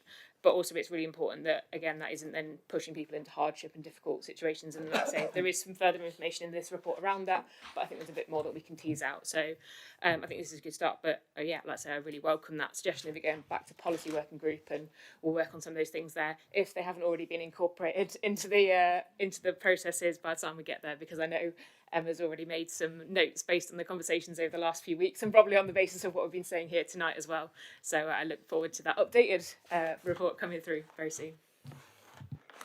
Yeah. One of the first things policy should define is what is a public open space, about the three-sided rule and everything like that. But we'll come to that back later. But Councillor Marshall. Yeah, thank you. Thank you for this, and thank you very much for the report as well. I don't see this necessarily as work in progress. I see this as continuous improvement, because there is a lot of good that's already been secured through the contract. We've talked about the financial benefits of the fines that have already been secured to help with fly tipping costs. But if you, of course, convert the preventative work, that the numbers, and I wish that graph on one of the pages had extended to the table on page 281, because the graph looks like it's going up a lot and it doesn't have the final the final downward tick on 294. Yeah. But if you extended that number, there's over £11,000 worth of preventative costs that this work has already secured. You can't have it both ways. I mean, people through our surveys and through consultations continually say they want more investment and addressing the problem of littering and cleanliness in our town centres. And everyone who gets caught is like parking. You always think you're different. Everybody always thinks they're different, and they've got a good reason as to why they shouldn't be penalised for dropping a cigarette butt. Or you can park outside just on double yellow lines because I was just running in to do this thing. Or I pulled into that disabled space because there was nobody in. And everyone always thinks they're different. I think society is a contract, and to have the benefits of society, you need to adhere by those contract norms in that sense. And that's incumbent on people. Cigarette butts is the #1 littered item in the world. There are 4.5 trillion cigarette butts in the world discarded every single year. They're non-biodegradable. They're made of cellulose and acetate plastics. And as they degrade, they leach arsenic and lead into soils and water. It could take 10 or 15 years for them to degrade. And everyone who's throwing a cigarette butt away always thinks they're a bit different. Oh, it shouldn't have been me. So I ain't got a problem with anybody being fined for dropping litter, and I ain't got a problem with anybody being fined for discarding cigarette butts. The final thing I'd say is that you want to have some assurance that if it is wrong or overzealous or incorrect, that there is a fair process to do that. And I've got experience of that. And I thank Emma Giorgio for helping in that sense, where I think something has been applied incorrectly. And I raised it, and it was addressed, and it was revoked. Now, I'm not saying that should happen for everybody, but where there are extenuating circumstances or situations that aren't commensurate with then there is evidence that can be revoked as well. So I'm happy to support the paper, and hopefully we can continue to see that deterrent effect around fly tipping continue. I'm sure Councillor Pringle will be happy with that, and we can see some uplift in the cleanliness of our town centres as well. Thanks very much, Councillor Owen. Yes, Chairman. I was going to start off by saying I'm delighted to see the successful involvement in the private sector in the workings of this council, and long may it continue and may it be extended as well.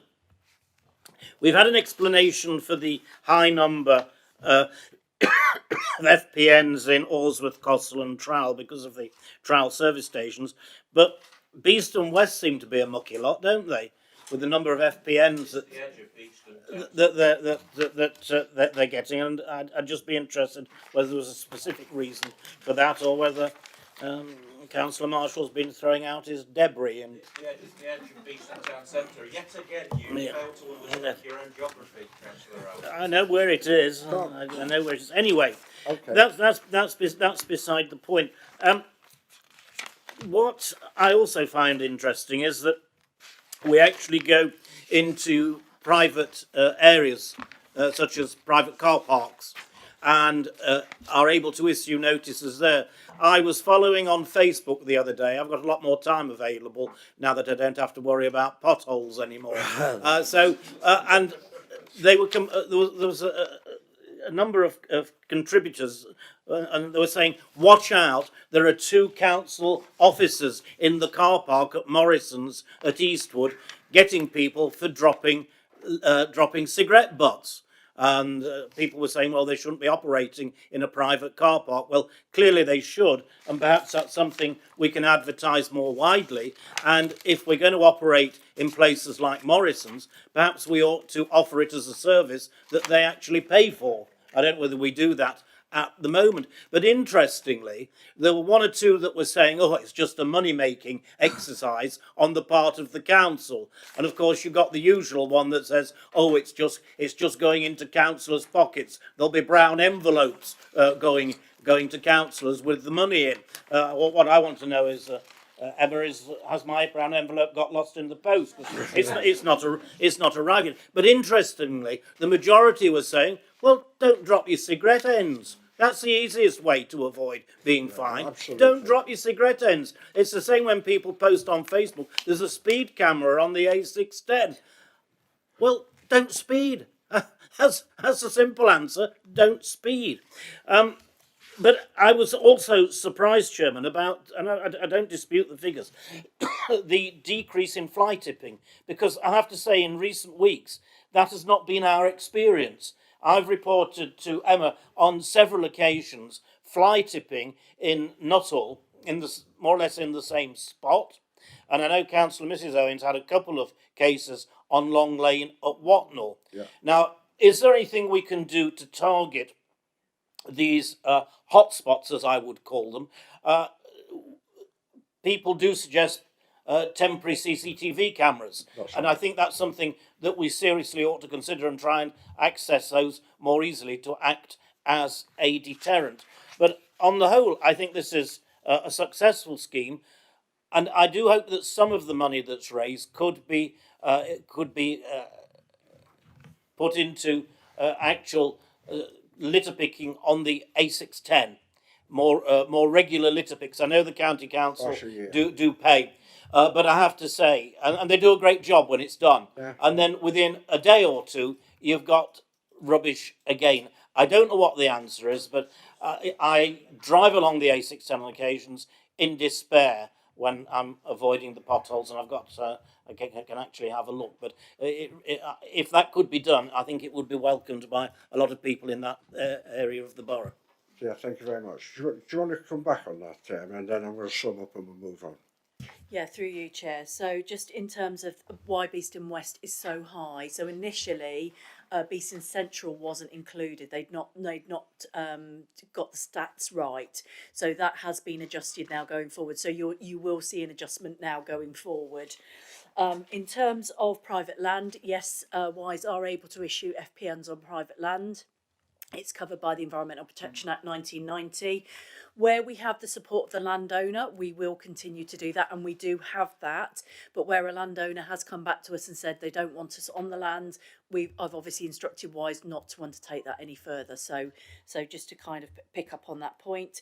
In terms of the fly tipping, yes, we have unfortunately seen a rise in the number of reports being reported back. That's unfortunate, but we do see a rise sometimes within the springtime, as we move to springtime and people are having those clear outs. With regards to cameras, that is something I have picked up, given the reports that I've had. I am picking up with the head of ICT in terms of deploying mobile CCTV units. So we are looking at that at the moment. In terms of the A610, it's something I need to pick up as to whether we can spend that money on the litter pick. I would agree with Councillor Owen at the moment. The A610 is looking not great, but it's due for work at the beginning of March, around March time. It's the area particularly around moving up to the motorway junction, Yes. the motorway island. Yes. It's absolutely appalling. I came back to there Tuesday night. It was awful last Tuesday. It was awful. Yeah, agreed. But we will be picking that up in March. So we have to put road maintenance in, so highway roadblocks and things to make sure that the teams can pick safely. So, but that's something I can look at and pick up with the team. Thank you very much. Just that's one of the reasons why I want to refer this back to policy group to have a look at the arrangements we've got with the private sector, because there are also rules about three-sided car parks and whether or not that's an official open space or. So there are some clarification points needed. That will be the point of referring back to policy, and then hopefully in 6 months' time I'll take it through scrutiny and we'll review the progress and implementations and the impact on the litter and the fly tipping around the borough. So, recommendation then on page 273 has got the amendment to refer to policy overview working group. Recommendation 2 has been moved and seconded. All those in favour? Yeah, that's unanimously agreed. Moving then on to item 7.2, the adoption of Bramcote Quarry and allocation of section 106 funds on pages 299 to 304. And if anybody comes up tonight with the suggestion that we refer to it as Quarry McQuarrie Face, they will be personally dealt with by me. But the issue is, again, is a very, very important one. It's a very potentially an excellent project, and the recommendations on page 299 gives me great pleasure to move from the chair. Seconded. Seconded. Do you want to introduce the item before I want move to on just to say our... that this is a really welcome project. You know, if 106 money will pay for it, it won't cost us anything, and it's a unique site really, because the soil and the stuff, because it's been a quarry, will be very interesting, and we don't really know what kind of things will thrive there, and so that makes it very interesting and exciting.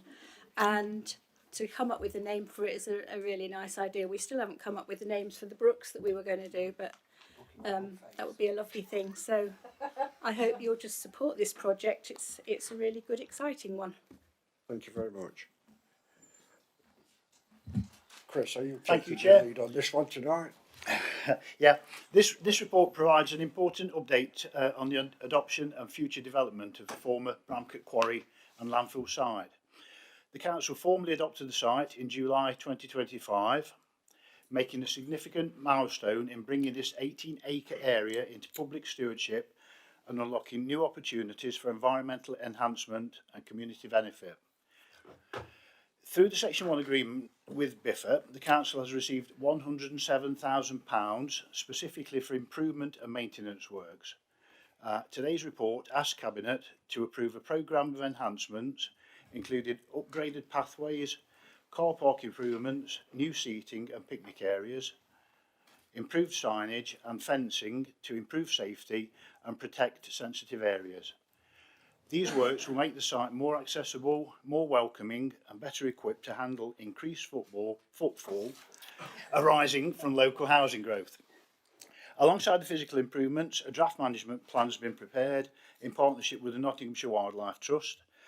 This plan focuses on enhancing biodiversity, supporting carbon sequestration and aligning the site with the council's wider blue-green infrastructure and climate change strategies.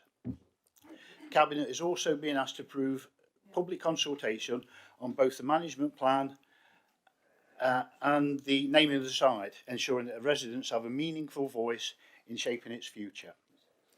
Finally, we're proposing to begin the statutory process to designate the site as Broxtow's 15th local nature reserve.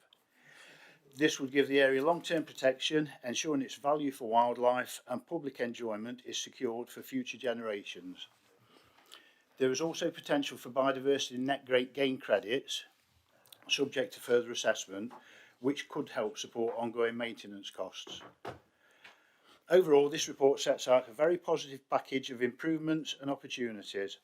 The adoption of the quarry represents a real investment in open space, biodiversity and community well-being, and today's recommendations will help us build on that foundation. I'm happy to take any questions. Yeah, thank you very much for that. I've got a number of people who want to speak on this item. It would help if we do public consultation if people did write such stupid things on Facebook occasionally, but you know, people are what they are. I'll go to Councillor Richard McRae first, Councillor John McGrath, and then Councillor Bonner, and then I'll come to you. Thank you. I mean, this is really good, and as it's in Bramcote, it's right on the edge of Stapleford, which we all know is the centre of the universe, isn't it? I actually think we should call it the Greater Stapleford Nature Park or Nature Reserve, because Bramcote Crematorium is in Stapleford, so they owe us some land. So I think we should claim this for Stapleford. I think me and John might go up there in a bit and put a flag in there or something that says Stapleford on it. But I think it's really good. And our Parks Department, you only got to look at the parks all over Broxtowe, they're brilliant. So, you know, it makes sense to make this even better than it is, doesn't it? Looking at it, looking at the path on there, I actually think it'd make a good place for a park run as well. Because we've got one in Beeston, there's one in Long Eaton. I know that's a private thing, volunteers do it and everything. But if the path's long enough, just a couple of loops running around it on Saturday morning, you could end up with a lot of people up there doing a park run, because we haven't got one.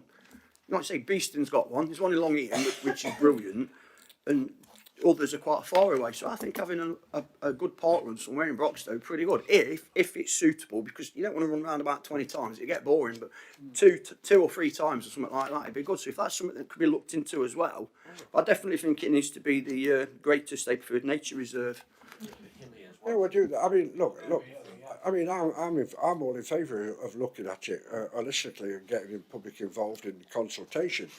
And I think park runs are wonderful things, so long as there's a recommendation 5 on there that I don't have to participate. You know, as long as I think everybody else should do park runs and take exercise except me.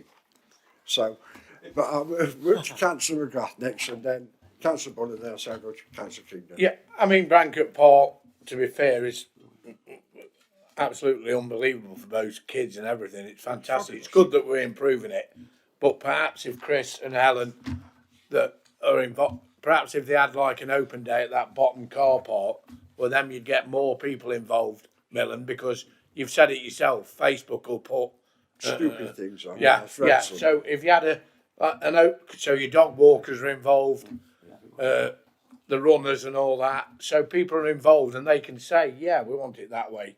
And a lot of them do know, Helen, what can grow around there, to be fair.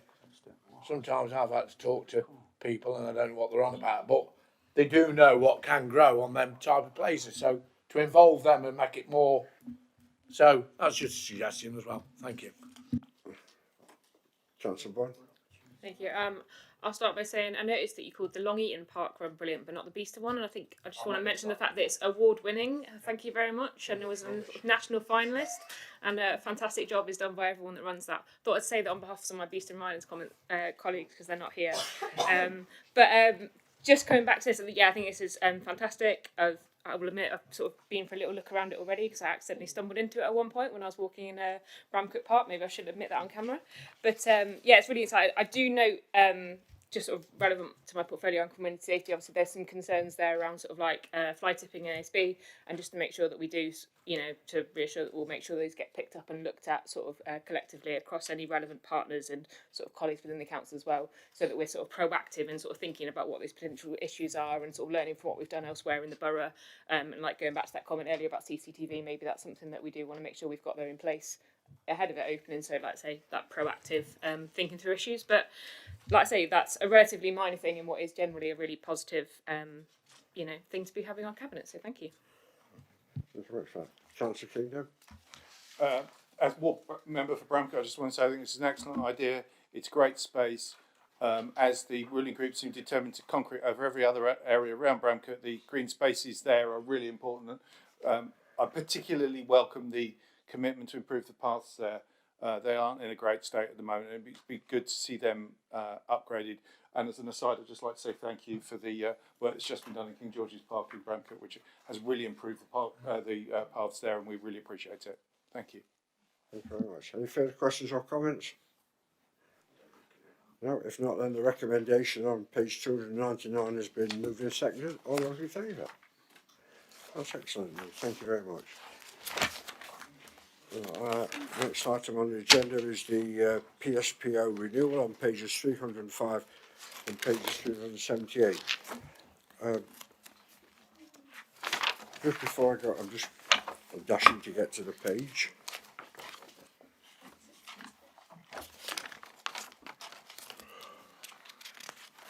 Why me? There are a number of recommendations on there tonight, set out on recommendations 1 to 11 on page 305, and I move that from the chair. I'll second that. I'll go Councillor Bunn, and then I'll go bring in the Office of Councillor Maurice Hawley, and then anybody else who wishes to comment. Yeah, so just very briefly, as you can see from the report in front of you, it's a renewal of a number of sort of PSPOs that we have across the borough, and I'll be passing over to Maurice to give a bit more detail on sort of, you know, why we do this and what this enables us to do. But I just wanted to mention briefly sort of a thanks to sort of all the colleagues that attended policy working group and the various things. I mean, there's part in here where it sort of talks about the responses to the public consultation, which are quite light, but that's part of the reason why I went through policy working group and councillors from across the borough sort of raising questions on the specific ones in their area, making sure that you know they are needed, that they are in the right place, and sort of like asking some of the questions around that. That's it. I'll pass over to Maurice, who will give a bit more information on that. But thank you for the work on this. Thank you very much, Zach. Maurice? Thank you, through the chair. This report seeks the approval of members to renew the existing 10 public space protection orders and to approve an extension to cover the park and ride site at Toton. PSPOs don't restrict behaviour from taking place within the designated areas. What they do is allow the police to take action where that behaviour causes ASB. It should be borne in mind, though, that the police can only take action on a PSPO where a warranted officer witnesses that behaviour taking place. The 10 PSPOs that we've got today, we have 6 which are alcohol-related ASBs. PSPOs, which are covering the 4 town centres, Beeston North and Manor Park. Then there are a further 2 vehicle nuisance related PSPOs, one in Eastwood covering parts of Eastwood and the A610, and one in Chilwell and Toton covering the Chilwell shopping area. The retail park, isn't it? The actual retail park. It's the retail park and the roads and Stapleford Lane going up to the park and ride site. As I mentioned earlier, there is a proposal to include the park and ride site in the new PSPO because there is sufficient police data to support an extension onto the park and ride site. During the work to bring this report to Cabinet, we did undertake research to identify if there was sufficient evidence available to make an application for a PSPO for e-bikes and scooters. However, there are insufficient reports at this time to the police to be able to support this. We've also asked our legal team to investigate if under the terms of the lease, whether the land around the Bell in Beeston, which is owned by Sainsbury's, could be covered by the existing PSPO in Beeston Town Centre for alcohol-related ASB. If that's the case, I will bring that one back to Cabinet for a decision later in the year. I'm happy to take any questions about this. Thank you very much. I've got a number of people who wish. I'm going to go to Councillor Marshall first and Councillor McCrae. Thanks very much for the report, which is clear, and thanks for all the work that's gone into it. I've got just 2 or 3 things. The first one is, obviously, you've talked, Maurice, about the extension, proposed extension to the Chilwell Retail Part 1. Is page 361 for reference against page 360, or is that just a duplication? That's the first bit. And the second part of that is what, I mean, it's a nominal amount, but what's the 1,500 quid cost implication for that? That's that one. The second one, that's very helpful that you're looking with the legal team around the kind of like authority that the PSPO brings to the Tun Bell. If that fails, and it's been mentioned at, I can't remember which meeting it was, but recently, can we, through you, Chair, redouble our efforts about engaging Sainsbury's to see if we can just adopt that land and write to that if, for instance, the failure of the legal approach or the extension of the PSPO to the Tun Bell, we're getting regular reports at CAP meetings from residents around the antisocial behaviour associated with drinking there. So almost like a two-staged approach, rather than a two-pronged approach. First one, look at the legal extension. The secondly, if that fails, redouble efforts about engaging with Sainsbury's. The final point I'd make is almost just asking kind of your advice, really, Maurice. And it's almost like an emergency motion at a council, something that's happened in the last few days. There's been a significant spate of antisocial behaviour down Robinett, Barrydale and Trevor Road on page 359, if you're looking at the Beeston Town Centre one. And that has been reported to the police recently as well, so probably isn't in the figures. And I'm wondering what the tolerance is really for extending the principles of shouting, swearing, threatening, insulting and intimidating behaviour, which has been experienced down those roads through people and then extending to vandalism as well. And I'm kind of asking, hopefully the ship hasn't sailed, is there the opportunity on that recent evidence, which is in the last few weeks, to almost extend the Beeston Town Centre one in the southwest corner, to almost square that off almost, to include Barrydale, Georgina, Trevor, and then up through the old Twitchell at the back of Myford's site, up to connect with the Chilwell Road PSPO? Or does that create, is that kind of a step too far? And you've got a very good poker face, so I don't know whether that's a step too far or not. Well,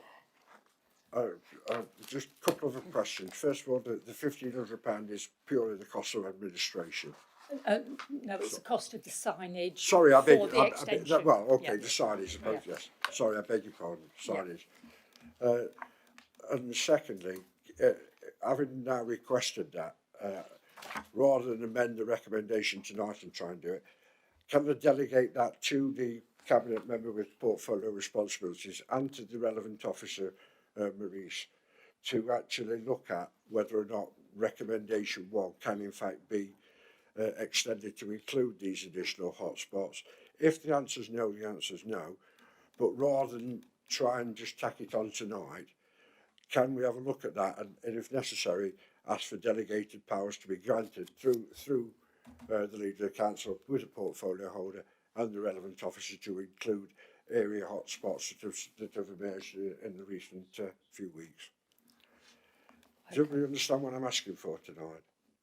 No, I don't want to just move an amendment without looking at the implications.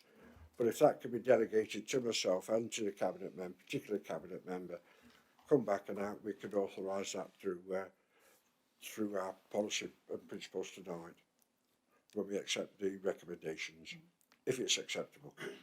Can I just answer that so that everybody's clear on what the implications of that are? Yes, it's extending the area to include. The area can be extended. Yes, however. But only if you delegate that responsibility tonight for it, because if the PSPO runs out, which is in April, which it will do if it's not approved tonight, then we would not have sufficient evidence to make an application for a new one, whether there was an extension or not. So as long as you delegate that, then then that So would- technically I'm correct. Yes. because- Yes, Yeah, so that's that's fine. what I wanted to ascertain. Yeah. Technically, that can be delegated to the portfolio Yeah. holder in conjunction with the leader, and I'll sign it off for you if you so wish. That then we can extend that subject to the appropriate evidence being obtained. Can I just clarify? Is this normally a delegation to yourself, Maurice? No. No, it can only be delegated Because to a cabinet member. Yeah, It has to be, the decision has to be made by members, so as long as that's been delegated to members. okay, it can be done by council, but in conjunction with the leader. Thank you. So I understand standing orders.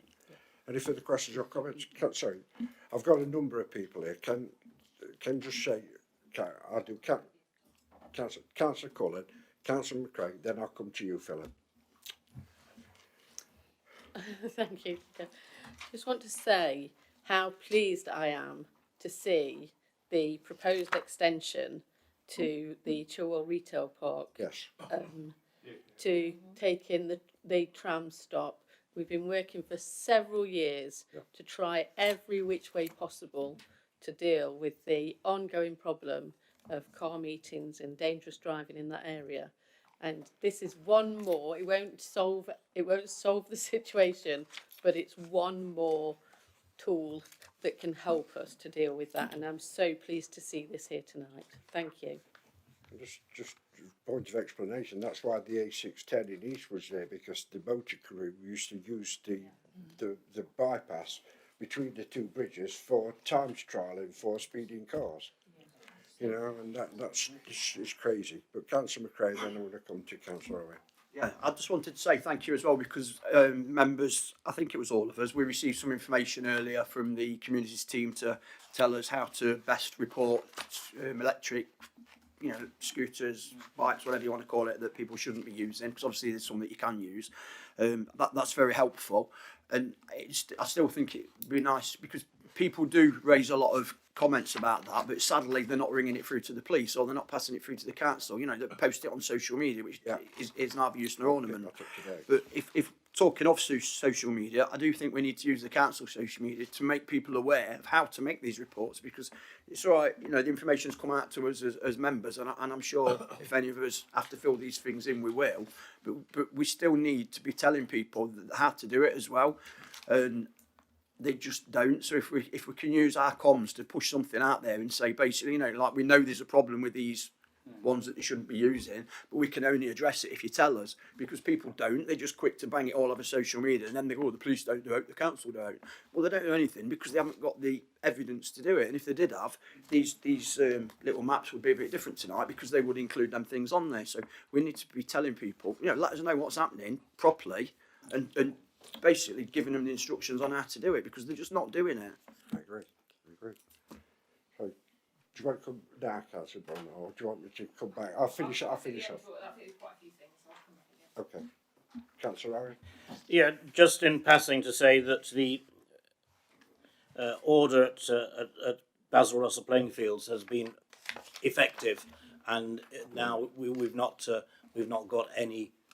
We've had no problems reported to us for a long time now, so I think that's good. But I find it disappointing, but not entirely surprising, about the potential PSPO to deal with off-road bikes and electric scooters. The police say, oh, we don't have enough complaints.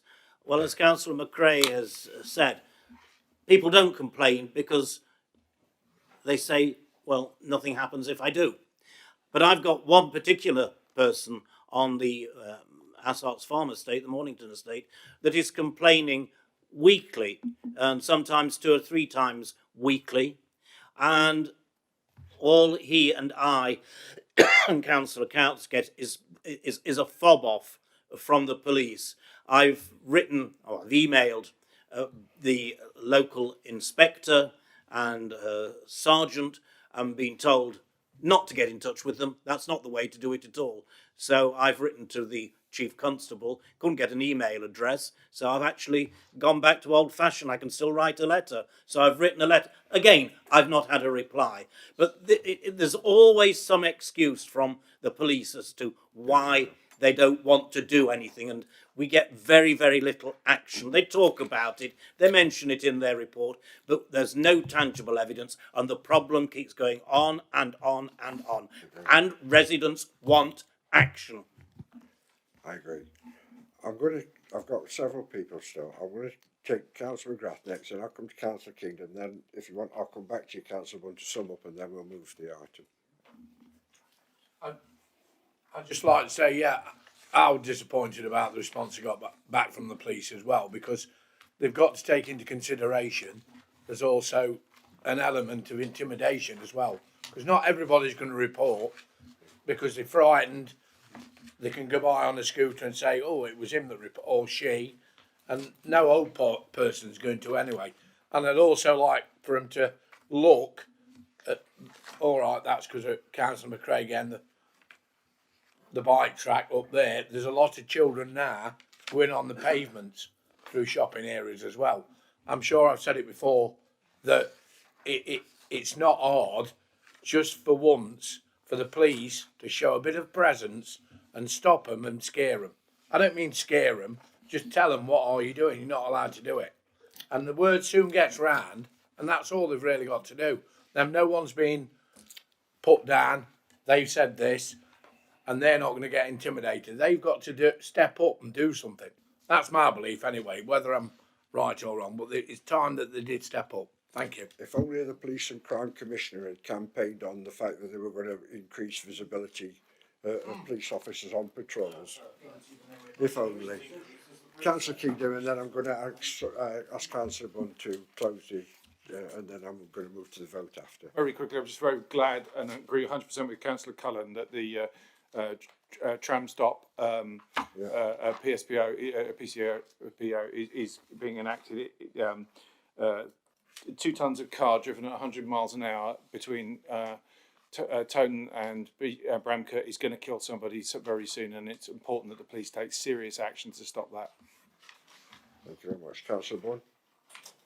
Yeah, so just a few bits there I want to come back on. I think it was try and start at the beginning. If I miss anyone, I do apologise. But just that issue about sort of the Bell and Beeston West, absolutely have to pick that up. I think it also shows how, you know, I was really pleased that Maurice mentioned that, and sort of that we are, you know, some of the work that's happening behind the scenes. We do have like frequent meetings, and I just want to show you that engagement with Sainsbury's and sort of looking at multiple ways of tackling that problem is ongoing, and hopefully we'll get to the bottom of it soon. Picking up on Councillor McRae's point there about the guidance that's just gone out today to councillors. Really glad to hear that you appreciated that. It was sort of something that came partly from myself and partly from Maurice, and sort of like a combined effort to try and, you know, bring some clarity into the situation. Absolutely. I mean, we've got our next meeting, we've got members from the social media team come in for exactly that reason, so we can look at how we're making sure that information is passed out more widely and the role that we play in that, and also working with the police as well to make sure that they're sharing that information. So I'm really glad to hear we've got that suggestion from you, because that's exactly what we're looking at doing. So it's really good to hear that we're on the right lines. And then coming back to the issue on, and it sort of like follows on from that actually, that this issue of the off-road bikes, you know, we talked a little bit there about sort of some of the difficulties in bringing a PSPO around that. I just want to make it clear that we are not being complacent as a council. We're looking at, you know, what powers we do have and what things that we can pull, and that includes, you know, continuing to work with the police. I think they are in a frustrating position where, you know, particularly with e-scooters, it's completely illegal to buy them, but not to use them, and they're sort of in a difficult position there. But there is also the thing of, you know, more needs to be done, and that there needs to be that recognition. I was having a conversation with the Police Crime Commissioner for Nottinghamshire about this literally Monday this week, and we're coming up to the stage we're going to be looking at priorities for Nottinghamshire, and so I'm going to try I'm doing everything that I can to make sure that's on there as a priority, and also making sure that I think there is some good work being done elsewhere in Nottinghamshire, and making sure that's actually coming out to the districts and places like Broxtowe, because, you know, we definitely do need it. Like I say, I will continue working on it and keep bringing updates to people. And also, one of the things we're going to look at is making sure that councillors get their chance to feed into that process as well. So thank you for the comments. Definitely keep sending them through to me so that I can work on those, and hopefully we'll get some improvement soon. Yep, thank you very much for that. I'm going to move to the vote now, and on the understanding that recommendation 1 on there will be potentially subject to change satisfactory to the evidence. Councillor Bunn and myself will be delegated to us to extend the PSBO area subject to meeting the appropriate criteria. Can I just ask, Chair, that in line with our normal practice, that delegation be made to Maurice in consultation with yourself and It can't be Maurice, I understand. It has to be the cabinet member or office or politician that does it rather than an officer. Is that correct? The decision has to be made by members. Yes, it has to be me or Gabrielle that does it. So, so the recommendation would be that Gabrielle can work with the officers and I can authorise it and sign it off on behalf of Cabinet, subject to you giving me the appropriate delegation agreement. Okay. Can we cover that in for the minutes? Yeah. But other than that, the recommendation, including that amendments, moved and seconded. All those in favour? Thank you very much. Yeah, PSBO has to be signed off by a member. It cannot be signed off by an officer. I do listen, you see, occasionally. And final item on tonight is Cabinet Work Programme set out on pages 379 to 380. There are 3 amendments I want to make to this tonight, just for clarification. The 3 amendments are on the 10th of March 2026. Added to that will be Bramcote Leisure Centre, and now planning approval has been granted. And there will be an update on the housing regulator improvement body. So there will be an update on progress. And the 2nd of June 2026, potentially Bramcote Leisure Centre will be on there if necessary. And again, the update on the housing regulator improvement and progress report today. So with those minor amendments, I'll move the work programme from the chair. I second that. All those in favour? Thank you very much. There's none to agree. And with that, I close the meeting at 8:30. And thank you all. And thank you, Greg, in particular, for dealing with item 4.1.